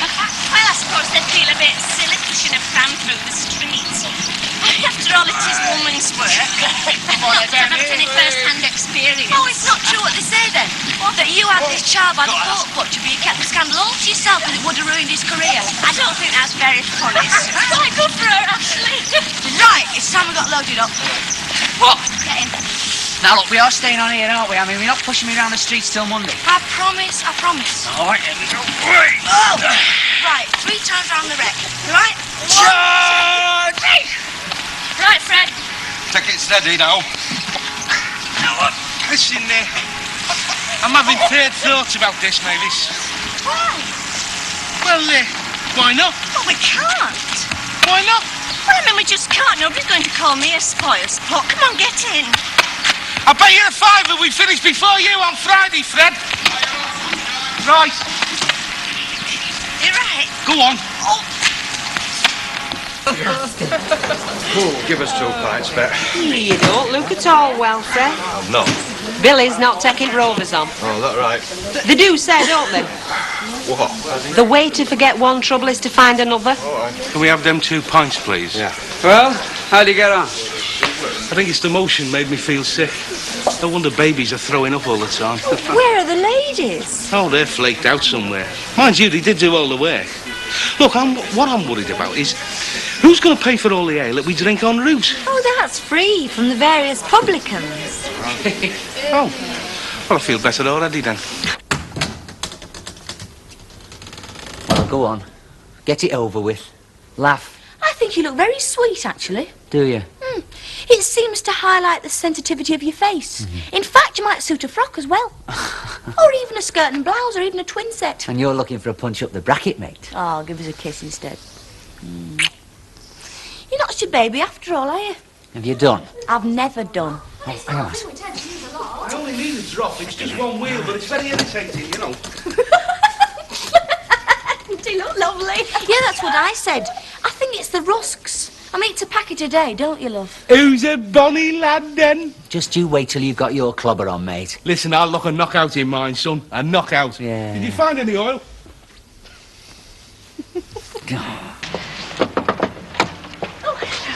Oh, morning, Mum. Didn't expect to see you up and about so early. Oh, well, I tried to have a lie in, but you know what, with the shop being open and then thinking about the race. Well, It's tension, Mavis. It's very common among athletes on the day they're competing. I mean, I feel the same myself. But don't worry. When we're moving, with the wind in your face, the edge to win gripping your knickers, you'll be a different woman. Looks great, doesn't it? Came from a very good home, you know. Just needs a spot of water to cure a squeak. are the girls in? Yeah, go on in.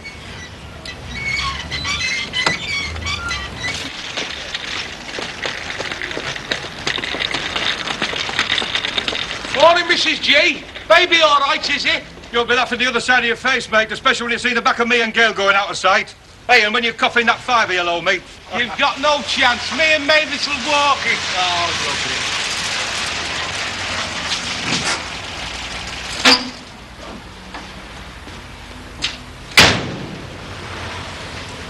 You can't park that there, Raymond. It's the off of the pram race. Tough. It's supposed to be a holiday. Everybody's supposed to be happy and friendly. Pig face.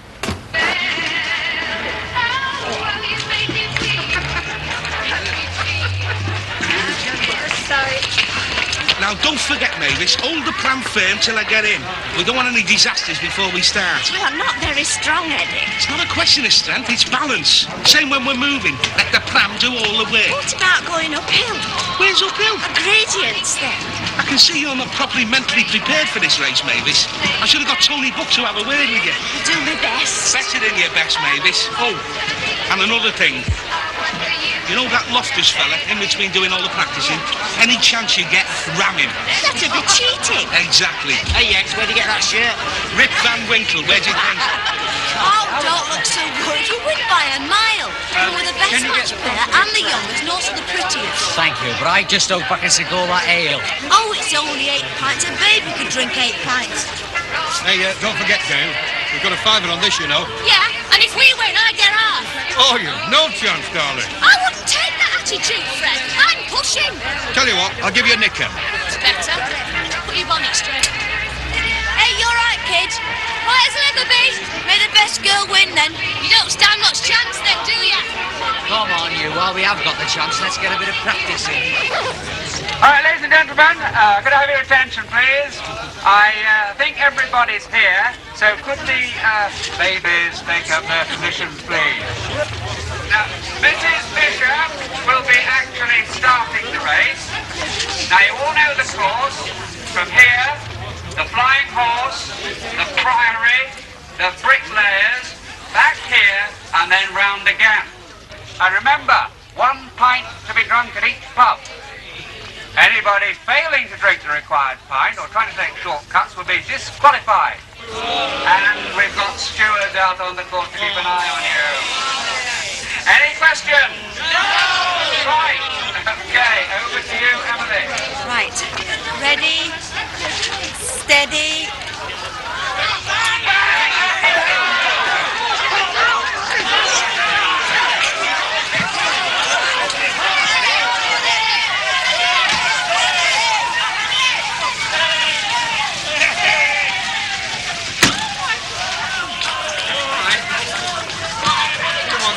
You sure you're okay? That's if you hadn't fallen, Jen. Come on. Oh, he's out of it.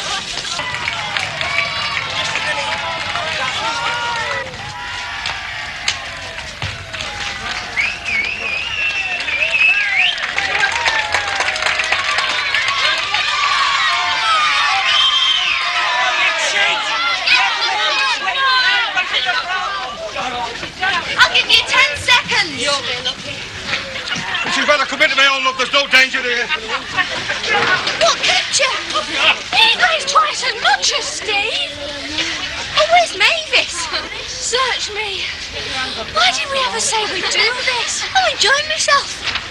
Hey, get out of that. You were 25 seconds. It's not easy drinking a pint quick. Come on. Come on, Mush. Come on, Gail.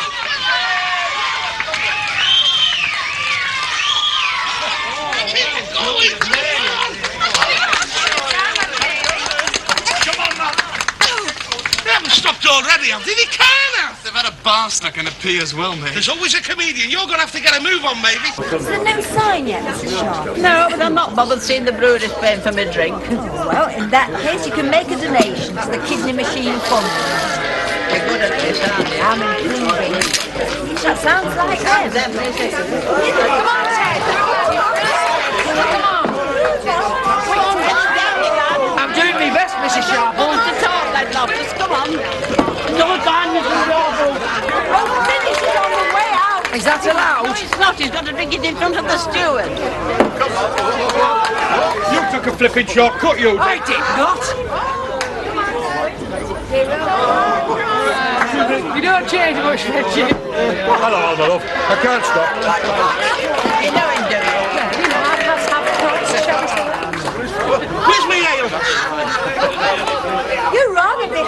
happened, Eddie? Well, I'm handicapped, aren't I, with Mavis? Tully took a wrong turn and ended up on the canal bank on a barge. Bloody incredible. Oh, dear.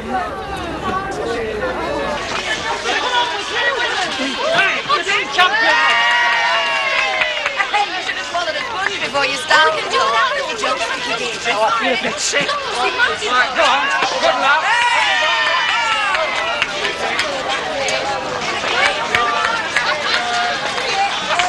I need one more lap. Keep the engine running.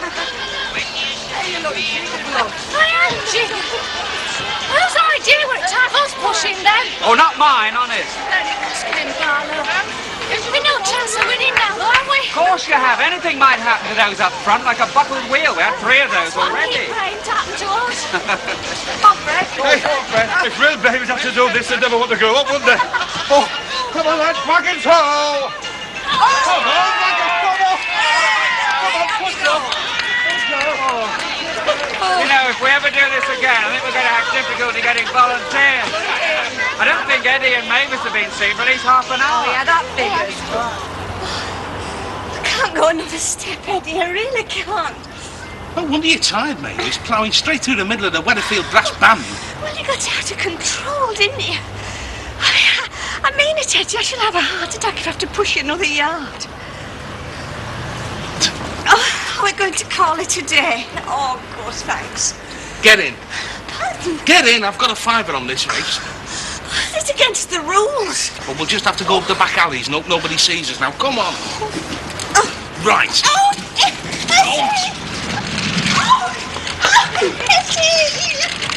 oh, stop, please, stop.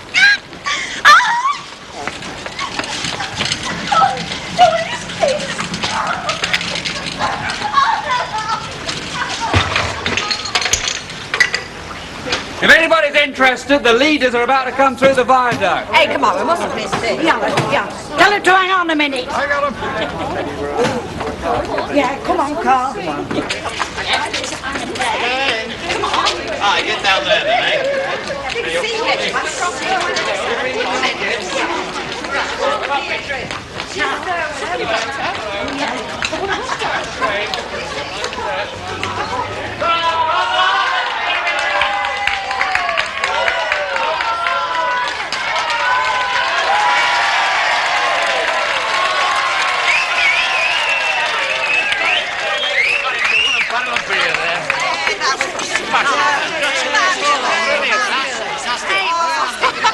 I'm sick.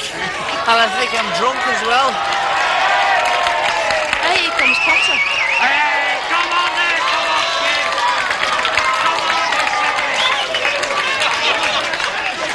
Hey, what kept you? Shut up. I'm dead, I am. I'm dead on my feet. Better late than never, Fred. Never mind. I did my bit with the horsepower that we're missing. You know, girl, I thought you'd have had a lot more stamina for a young girl, honestly, I really did. You know, if I could move, I'd hit you. All right, ladies and gentlemen, have your attention, please. Let's have a deep round of applause for the 2 gallant winners, Susie Birchall and Steve Fisher.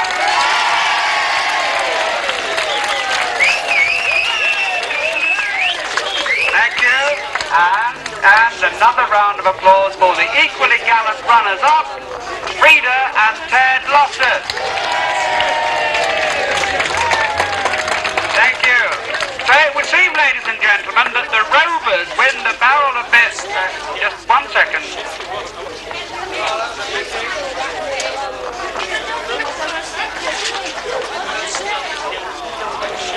Oh dear.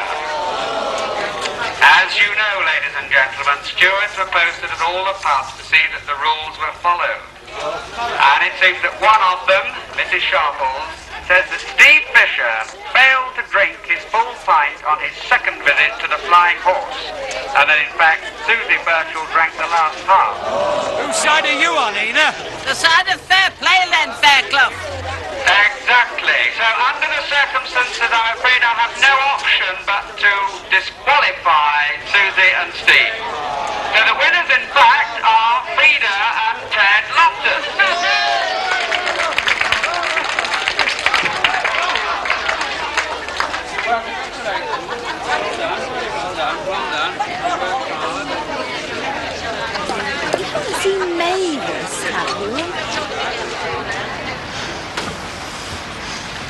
Well, that's it. We've had it. Oh, can I go home then?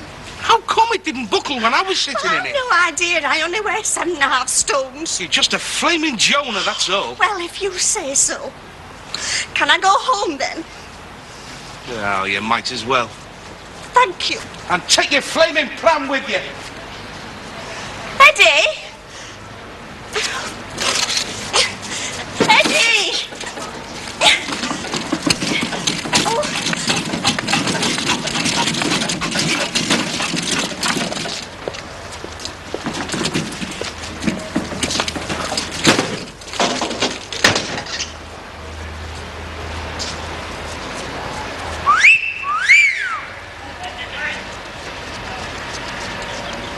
Now listen, did we have a bet on who was going to pass that finishing line first, did we or did we not?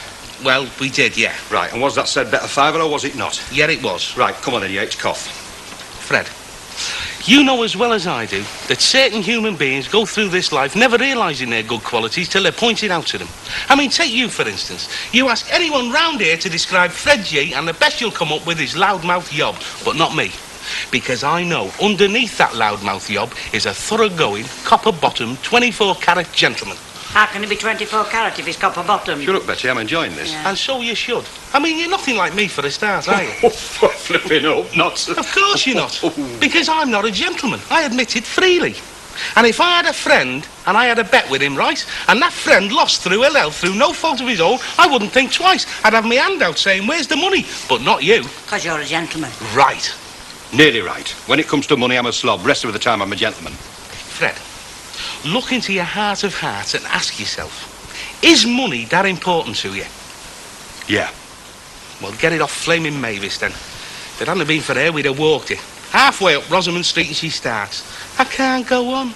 My heart's fluttering. I'll flutter her flaming heart for her. Look, leave her out of it, will you? It's you I had the bet on with. Leave her out of it? She was the flaming jockey, the stupid twit. Good morning. I get out if I were you, love. Pardon? Tell him. Go on, tell him how you had to pack up through ill health. Pardon? Yesterday. In the pram race. Flaming Nora, open your mouth and see if anything comes out.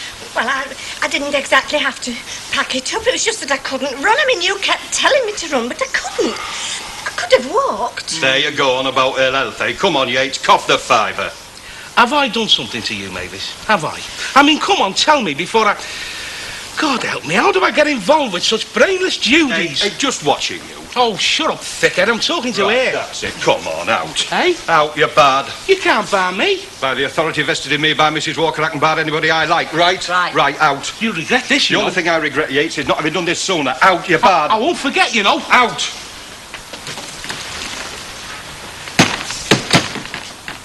And you can whistle for your flaming fiver. It's worth a fiver to get rid of you. You've been bad, no? Eh?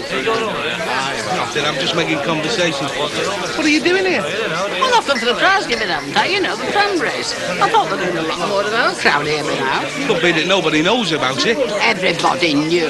I didn't, and I keep my ear to the ground for this sort of thing.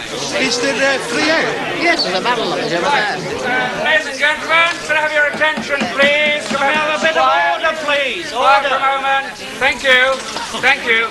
Now, I'm sure you'll all be very pleased to hear that the various events arranged yesterday by the Weatherfield Community Centre raised £520.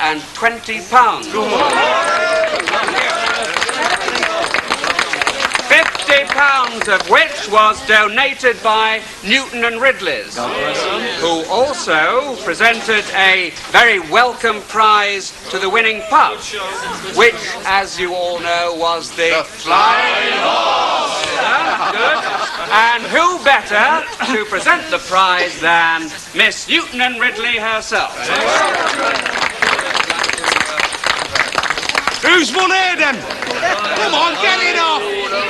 You're not in the rower's return now, you know. You play your cards right, love. I might never go back there. All right, now, ladies and gentlemen, just a minute. There is one further presentation before the barrel is officially broached, and that is to the winners of the pram race. And it is 1 year's free supply of cinema tickets donated by Roxy Entertainments Limited, and it goes to your very own Ted and Frida Loftus. Right, ladies and gentlemen, the barrel is now open.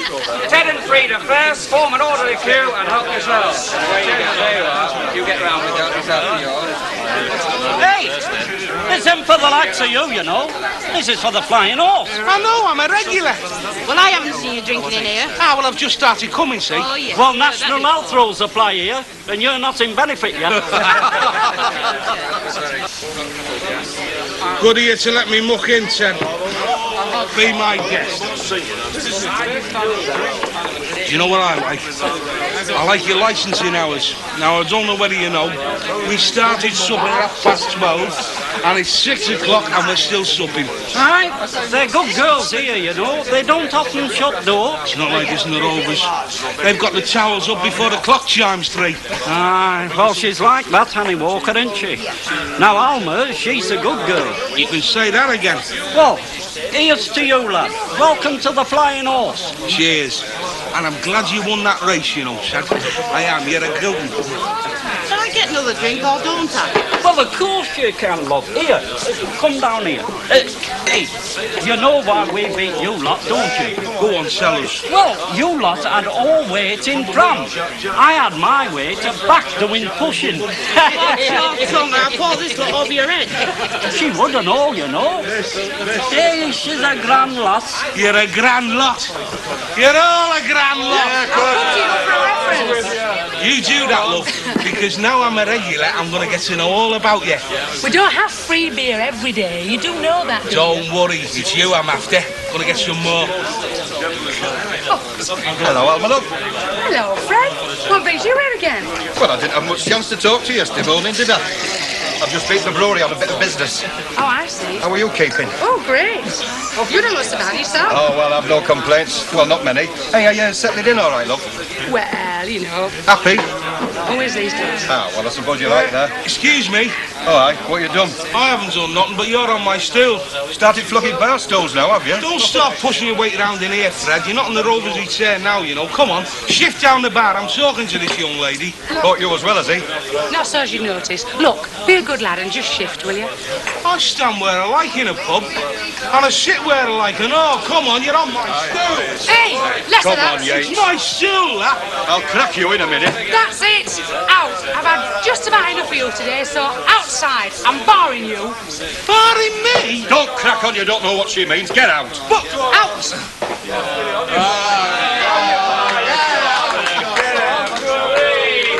I barred him from the Rovers this morning. You did you? Anyway, blow him. What you having to drink, love? Oh, dear. Well, dry martini and lemonade. Go on then, I'm happy. More than my job's worth, lovely. I thought you were in charge. No, it's Fred's turn this time. Mrs. Walker left him in charge. No, look, my hands are tied. I'll just off a bit. Fred'll never know. He's over at the Flying Horse. Turn round. Out. Talk about Eddie the flaming outcast. Don't worry, Fred. There's always a cocktail bar at the Midland Hotel.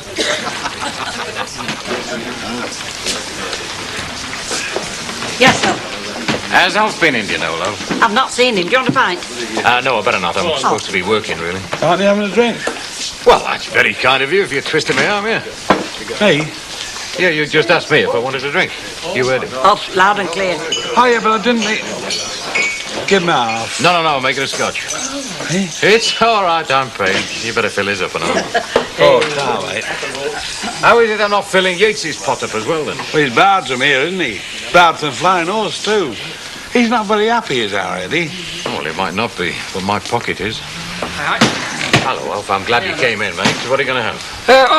Just a half, love. Just another half, please, I think. Tell us. You can't bar him like that. It's not human. Look, Stanley, as long as I'm in charge, Eddie Yates stays barred. Now, what Mrs. Walker does is entirely up to her. But his place is here beside me. Have you noticed? Nobody stood there all night. I'm sick of all the sob stuff. Eddie Yates is barred and he stays barred. And I've got no one to sup with. He's my mate. Oh, well, I'm sorry, Stan. I didn't think you missed him that much. Oh, I do. I'll tell you what to do. Go and do your supping where he does his supping, wherever that may be. Okay. Give us a pint in there, Betty. Hey, Stan, cast your mind back, love, to when you and your Hilda were courting. How did you, pick your moment for tackling her, for the proposal? I don't remember. It was Caroline, wasn't it? Yeah. Oh, yes. Well, you'd have to be, wouldn't you?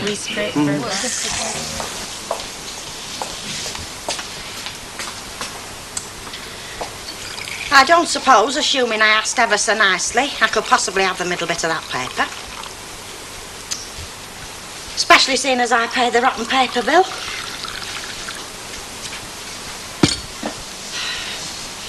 Stan, I said I want something to read. Well, get something. I want the middle bit of that. I don't like reading half a paper, you know that. Oh, you don't even read that. You only read the horses and the sports rubbish. Here, give us it here.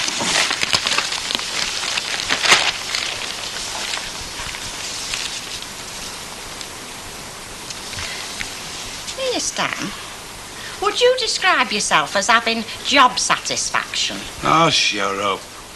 Let's have 5 minutes reading peace.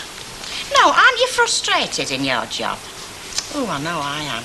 I'm not frustrated. Oh, you must be. You can't tell me all you've ever wanted to do in your entire life is clean mucky windows. What are you on about? You clean mucky floors? Well, you don't think I enjoy it, do you?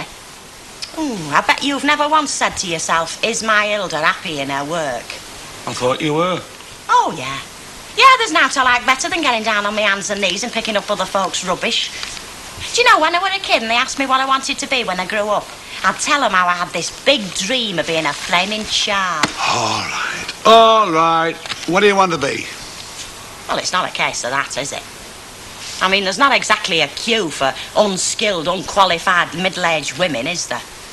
I do this job because it's all I flipping can do. That doesn't mean that just sometimes I wouldn't mind somebody showing a bit of appreciation. Well, you get paid for it, don't you?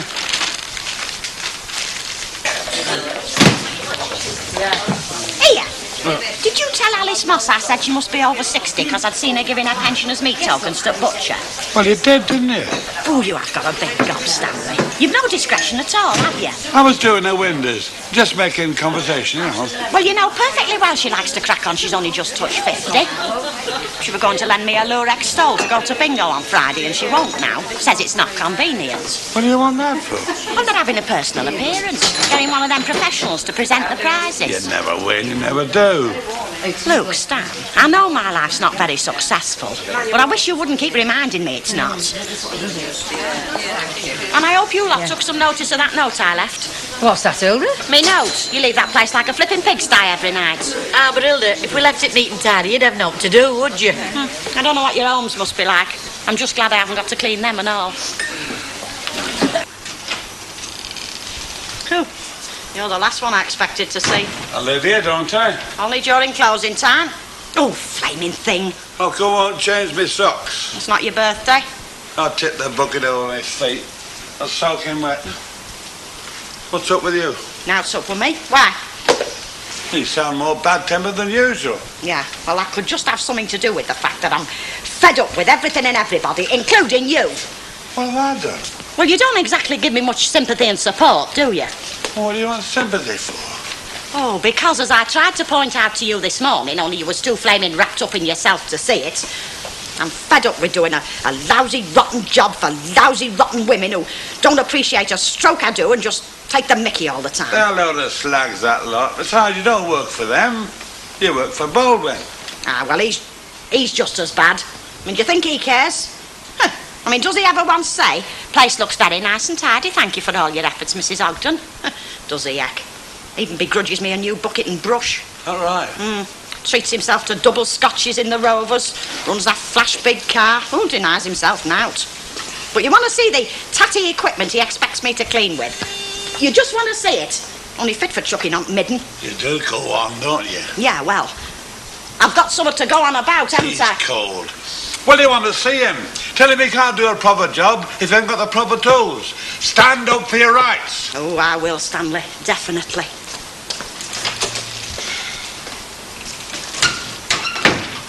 I wish I'd gone in for confectionery. Oh, is Mr. Baldwin in? No, I'm afraid not, Mrs. Ogden. You're early. Yeah, well, I just wanted a word with him before you shut up shop. I need some new cleaning equipment, you see. And if he says it's okay, I've got time to nip out and get it now so as I can use it tonight. Well, you need to ask. Oh, it's not just a tin of polish. I want all my facilities replenishing. You do? Oh, yeah. Kojak's head's got more bristles on it than my brush. Well, I don't think there'll be any problem there. I'll tell you what you do. You jot down a little list of what you need and I'll see that you get it, okay? You will? Well, I said. Oh. Yeah, well, I mean, I can't be expected to do a proper job else, can I? You certainly can't. Oh, you're a good lad. Do you know, it's a pity Mr. Baldwin hasn't got a few more employees like you and a few less like that rubbish out there.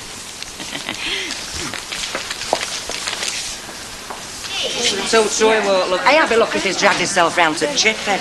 Why do we kill ourselves with all this all the time? We do it to keep taxman in cigars, kid. I mean, who do you think pays for all them big cars that them government wallers ride round in? We do, you and me.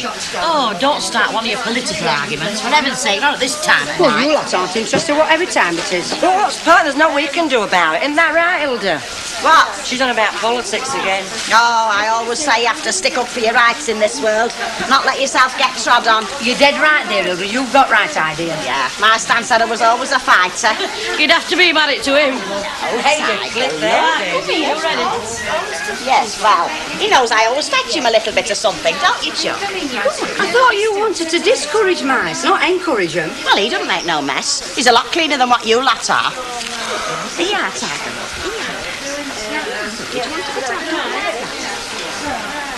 Just you and me now, eh, Tiger? Nice and peaceful. Don't you want it, love? Oh, we'll have a bit of music then, shall we, eh? Not too loud, though, eh? Because I don't like it when it shatters your eardrums, do you? Like what the kids have it. What? How's that, then? Hello, Mrs. Ogden. Oh, don't do that. You give me the fright of me life. Oh, I'm sorry. I just came back to let you know about that stuff you wanted. Oh, yeah. Well, if you give me the money now, I can get it first thing in the morning. Well, I'm sorry, I can't do that. Oh, I see. He doesn't trust me, is that it? Thinks I'll fiddle him, does he? All right, he's no skin off my nose. Let him get it, I don't mind, just so long as I have it. Well, I'm afraid that's the problem. Mr. Baldwin says no go. He reckons you don't need new equipment. What you've got should do you for a good bit yet. Mind you, he did say you could have some more polish and some new dusters. Ah, you're having me, huh? No, I'm not. It's not all that urgent, is it? No. I can put up with tack forever, me. I mean, this lot here, they want new chairs, new machines, new flipping coat hooks even, they get them. But Hilda Ogden can put up with any old junk. She's only rubbish herself. Oh, I don't.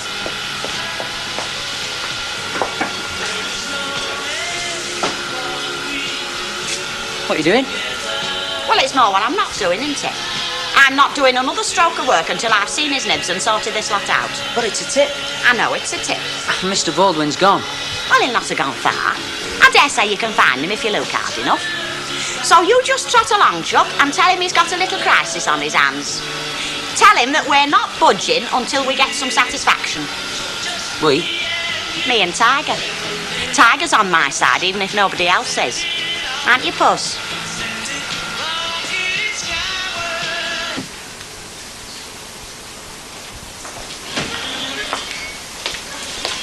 Right. What's all the nonsense, Hilda? Oh, Steve found you then, did he? Well, this isn't a social call. I'm told you've refused me my new cleaning equipment. That's right. Well, have you seen the state of this? Have you? Wasn't like that the last time I saw it. Oh, when were that? When Adam were a lad. It's done a good few 100 miles sweeping us that since it were bought. Looks to me like it's been tampered with. Eh? How? You've had the scissors on this, haven't you? Eh? Giving it a hand along the road to an early retirement. No, I haven't. Never in this world. You've no right to make them kind of insinuendos. And you've no right to come in here and give me a rough time after a hard day. So cut out the funny stuff and get on with it, eh? You think I'm kidding, don't you? I think you're being very unreasonable. Right, that's it then. I'm on strike. OK, get your coat. I can have the stuff. You can have your cards, Mrs. Ogden. Stupid aggro like this I just don't need. You're giving me the sack. Got it in one. Good morning, Stanley, love. You reckon? Why, don't you? What's good about it? Well, look around you, Stanley. June is bursting out all over. Summer's come at last, just like they said it would. And how long's it going to stop? And what about us window cleaners? What about you window cleaners? You no idea what it's like cleaning a shop window with the sun on your back, have you? It's like being lost in the Sahara without your camel. You know, Stanley, it's something I've never really thought about, is that? No, people don't. More's the pity. Sorry I spoke.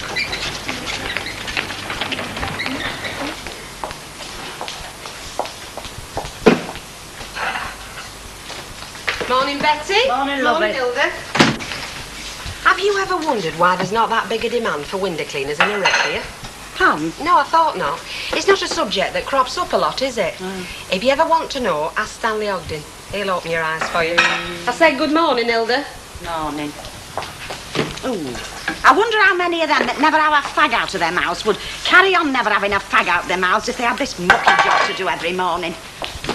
Honest, if there's one thing turns my stomach, it's emptying out other folks' fag droppings.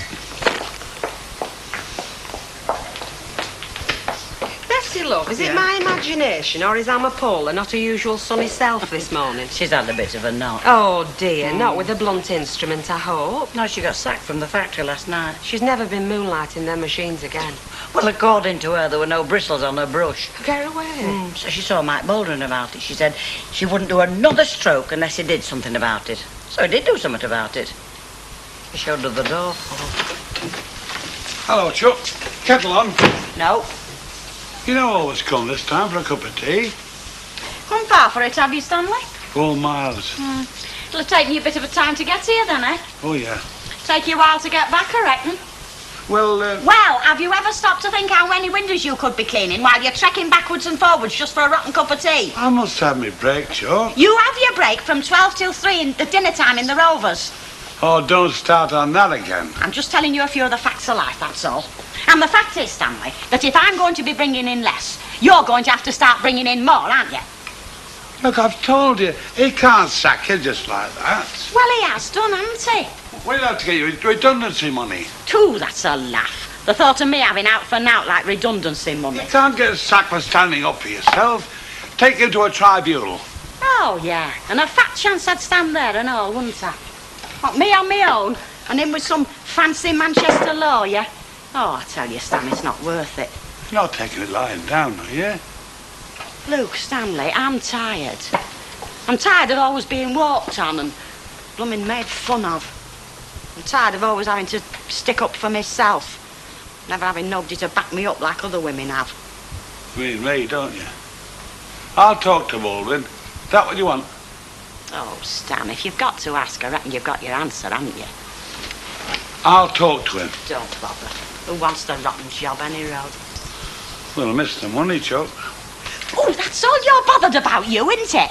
Well, like I said, it's you what's going to have to replace it. So for starters, you can just get back to your ladders, can't you?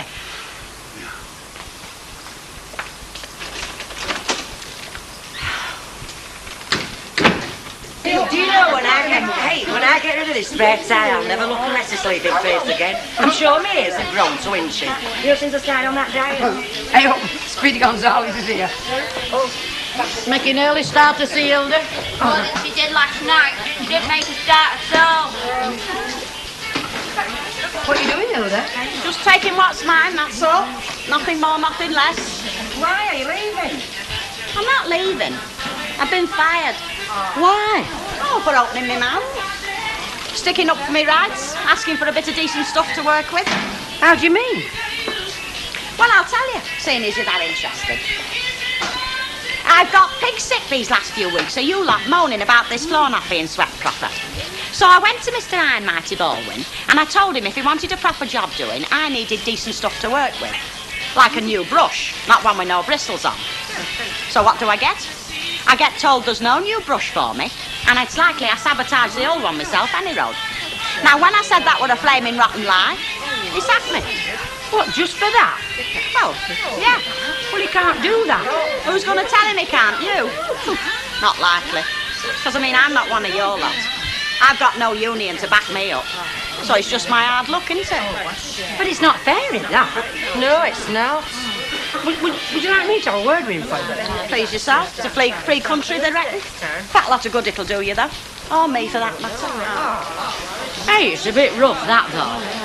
Jane, are you going to have a word with him, Ed? Well, I think I'd better under circumstances, don't you? I mean, if he gets away with this, it makes you wonder what else he thinks he might get away with.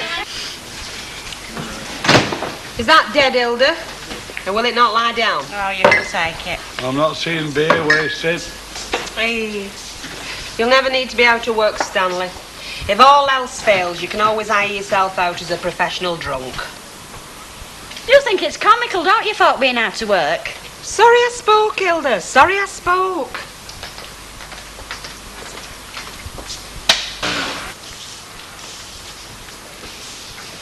Well, it's like I said to Stan, isn't it? Plenty more where that came from. Plenty more. And better paid. Oh, it'd be hard put to find another, you know. Not easy to get good cleaners these days, especially not professional. So you keep saying, Hilda? Still, when all's said and done, it's only a job, isn't it? What's one measly job? If he thinks I'm going to lose any sleep over it, he's got another thing coming. Yes, well, knowing Mike Baldwin, I doubt he'll have thought of it at all. Well, Mrs. Walker. Dead. Well, if I wasn't seeing it with my own eyes, I wouldn't believe it. I take back every word. It was worth every penny, every single penny. You're a changed person, ain't you, Hilda? Well, marginally changed, perhaps. You know, seeing you, I'm half tempted to give it a whirl myself, I am. Well, I can't see much difference myself. Ah, well, you see, the real benefits of a health farm are more physical than purely external, Mrs. Ogden. And I must say I feel better. I feel much better. Sorted the plumbing out, did it? If you're referring to my digestive system, I can assure you there was nothing wrong with it. Coffee on the table, Bet. Right, thank you. Rabbit food, that's what Stan calls all that health food malarkey. Overpriced rabbit food. Well, I suppose, like everybody else, he's entitled to his opinion, however ill-informed. I've been looking all over for you. Why, what's up? We wanted to know if you'd heard from him. Who? Mike Baldwin. Ivy wants to know how to give you your job back. Why did he say he would? That's what we want to know, has he, hasn't he? Well, he's not said now to me about it. Oh, well, that's all I wanted to know. Well, hang on. What's it to Ivy, any road? Oh, you'll find out. Well, it makes no odds. Because even if he did, I'd tell him where to stick his flaming job. Oh, they're crying out for good cleaners these days. I'll have no problem. No problem. Oh, put another record on, Hilda. You've been droning on about that flipping job all day. I'm off now, Flower. There's some ham salad leftovers on the table if you fancy them. Oh, of course. You two are here on your Todd now, aren't you? We are, Hilda. And you can take that gleeful tone out of your voice for a start. Because we're not falling for it, are we, Al? No. Do you hear that, Hilda? It won't wash, so there's no point in trying it. Trying what? Don't you fret, Petal. It'll take more than a few wagging tongues to put us off our stride, eh? I'll be back at closing time. Don't wait up for us, cock. Well, I'll say this for Rainey. She's broad-minded, leaving you two together. She's got no cause to be broad-minded. Well, she hasn't, and I'm fed up with folk making out she has. No, well, you needn't bother about me in that quarter, Chuck, because you know me, I won't say a dicky bird. Chalk that up, will you? I'll settle up tomorrow. Well, it's you. Suppose you're another one who thinks it's all a big laugh as well. Huh? Well, I don't. And if I had my way, I'd settle this stupid strike right now, and I don't care who knows it. Strike? What strike? You don't know? No, what? Ivy's only brought us all out on strike on account of you and your flaming job, hasn't she? Me? And we're stopping out till Baldwin gives it you back, which will be sometime never the way he's carrying on. Well, all of you? As of dinner time today. Well, fancy that. What are you having? Half of it, now for me. My stomach's a bit... 2 halves, love, please. Hello? See, they're all standing up for my rights out there, showing bosses what solidarity is, eh? We're not all that solid. Oh, heck, we're not. Give us half a chance and we're back. Oh, yeah? And what about my job? What about it? Not as important to me as mine is, I'll tell you that for now. Well, a fine trade unionist you are. Look, I was a mother long before I was a trade unionist. Hey, Vera, makes a lovely change, this, from having men arguing. I only asked for 2. Oh, so you did. Give us money for 2 and send out. Are you sure? Of course I'm sure. You've got to pay for your mistakes in this world. Bye, Eck, you're right there. Who pays for your mistakes? I'll put it in, Mrs. Walker. No, don't bother. But don't start a movement for subsidising drinks for strikers. That would bring the licence trade to its knees. Rover's return. Oh, Mrs. Walker, Mike Baldwin, is Steve Fisher there? Well, could I have a word with him, please? Well, I'd be grateful if you didn't shout my name too loud. You are talking to the soul of discretion. Mr. Fisher!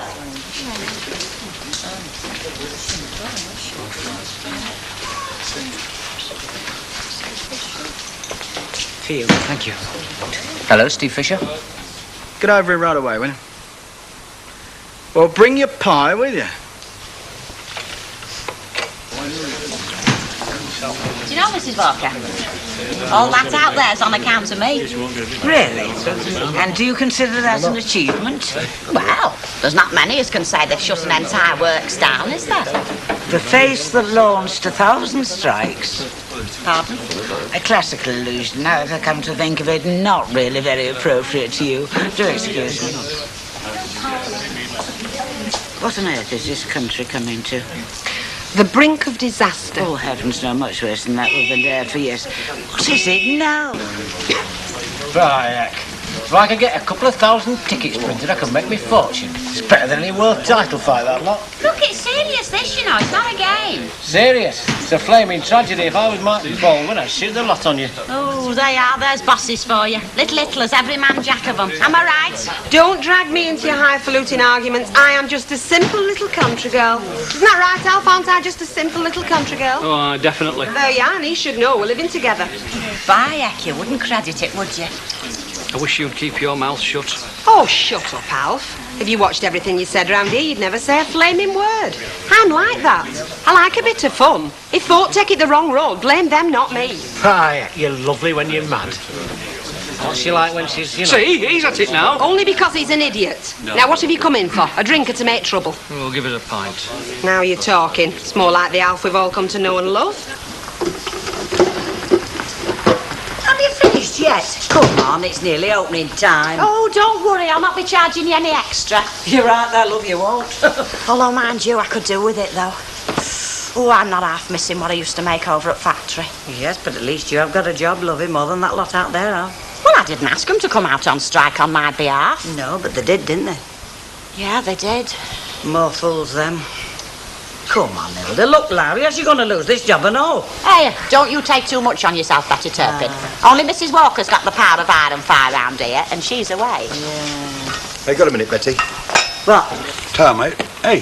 What? Didn't I see you in Ruskin Avenue this morning about 8:30? Me? Sure it was you. No, you're mistaken, Stanley. Well, it looked like you. Well, what would I be doing in Ruskin Avenue at that time of the morning? So I thought, hello, Alf. He's got a little bit of nonsense up here while Reenie's away. And I thought, no, no chance. Well, thank you for that vote of confidence and trust, Oh, Stanley. it wasn't because of that. Wasn't it? I thought, why does Alf want a bit of fluff up here when he's got a splash a little bit down there, you know? You've got it made, mate, haven't you? No danger. Ta-ra.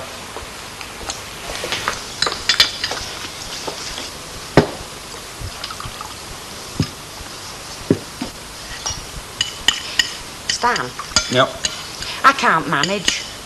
Eh? I can't manage without my wages from factory. What do you mean you can't manage? Well, it's not that hard to understand. I can't manage. I don't get enough housekeeping. It's only Monday and I'm skint. Well, you've done your shopping, haven't you? I mean, your big shop. Yeah, Friday. Well, we'll have to make it last, that's all. Well, what do we eat? What you got on Friday? Oh.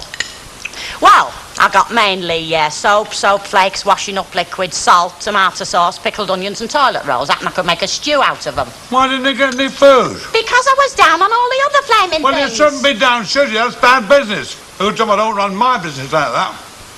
I'll start again. I can't manage without my wages from the factory. It's only Monday and I'm skint. But what do you want me to do? Put your hand in your pocket, take out what's there and we'll discuss priorities, like food and ale, that sort of thing. Hey, that's me spending money. 1, 2, 3. Yeah.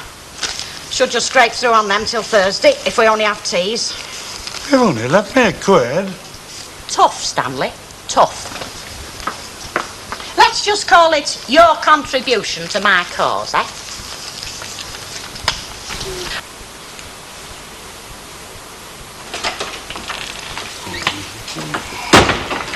Where's my tea? Oh, don't go having heart attack, Stanley.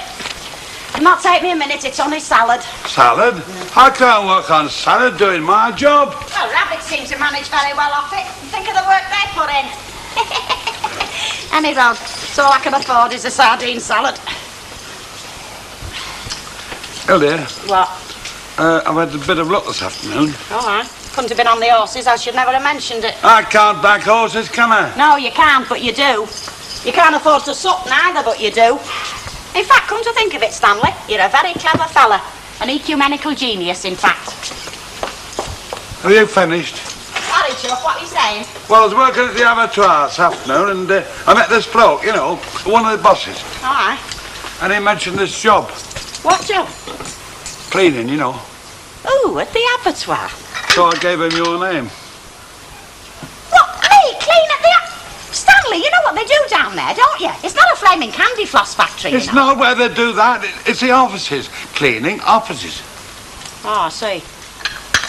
When? Evenings. Same hours you got over there.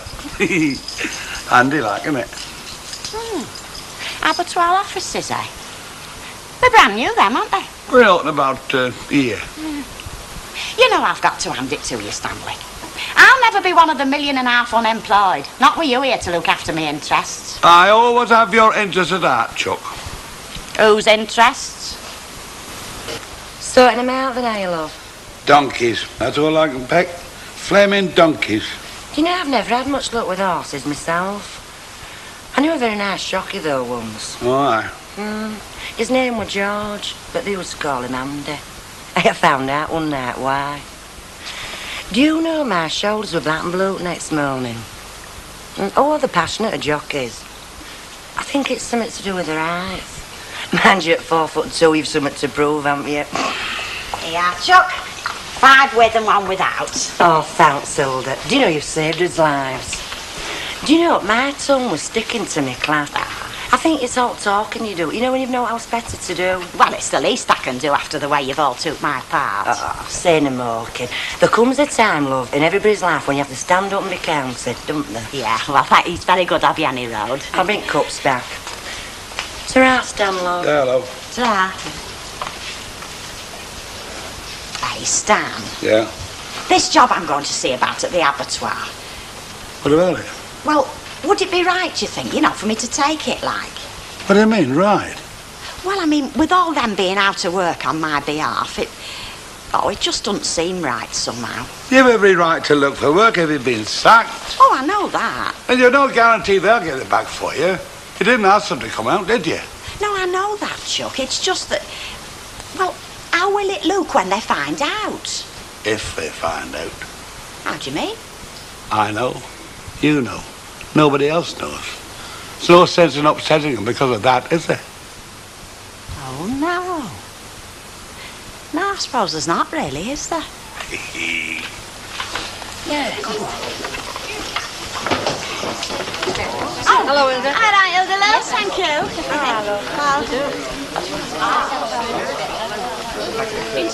How'd you get on? Well, it's mine if I want it. What do you say to him? Starting tonight. Smashing. Yeah. What are you having? A latte. Right.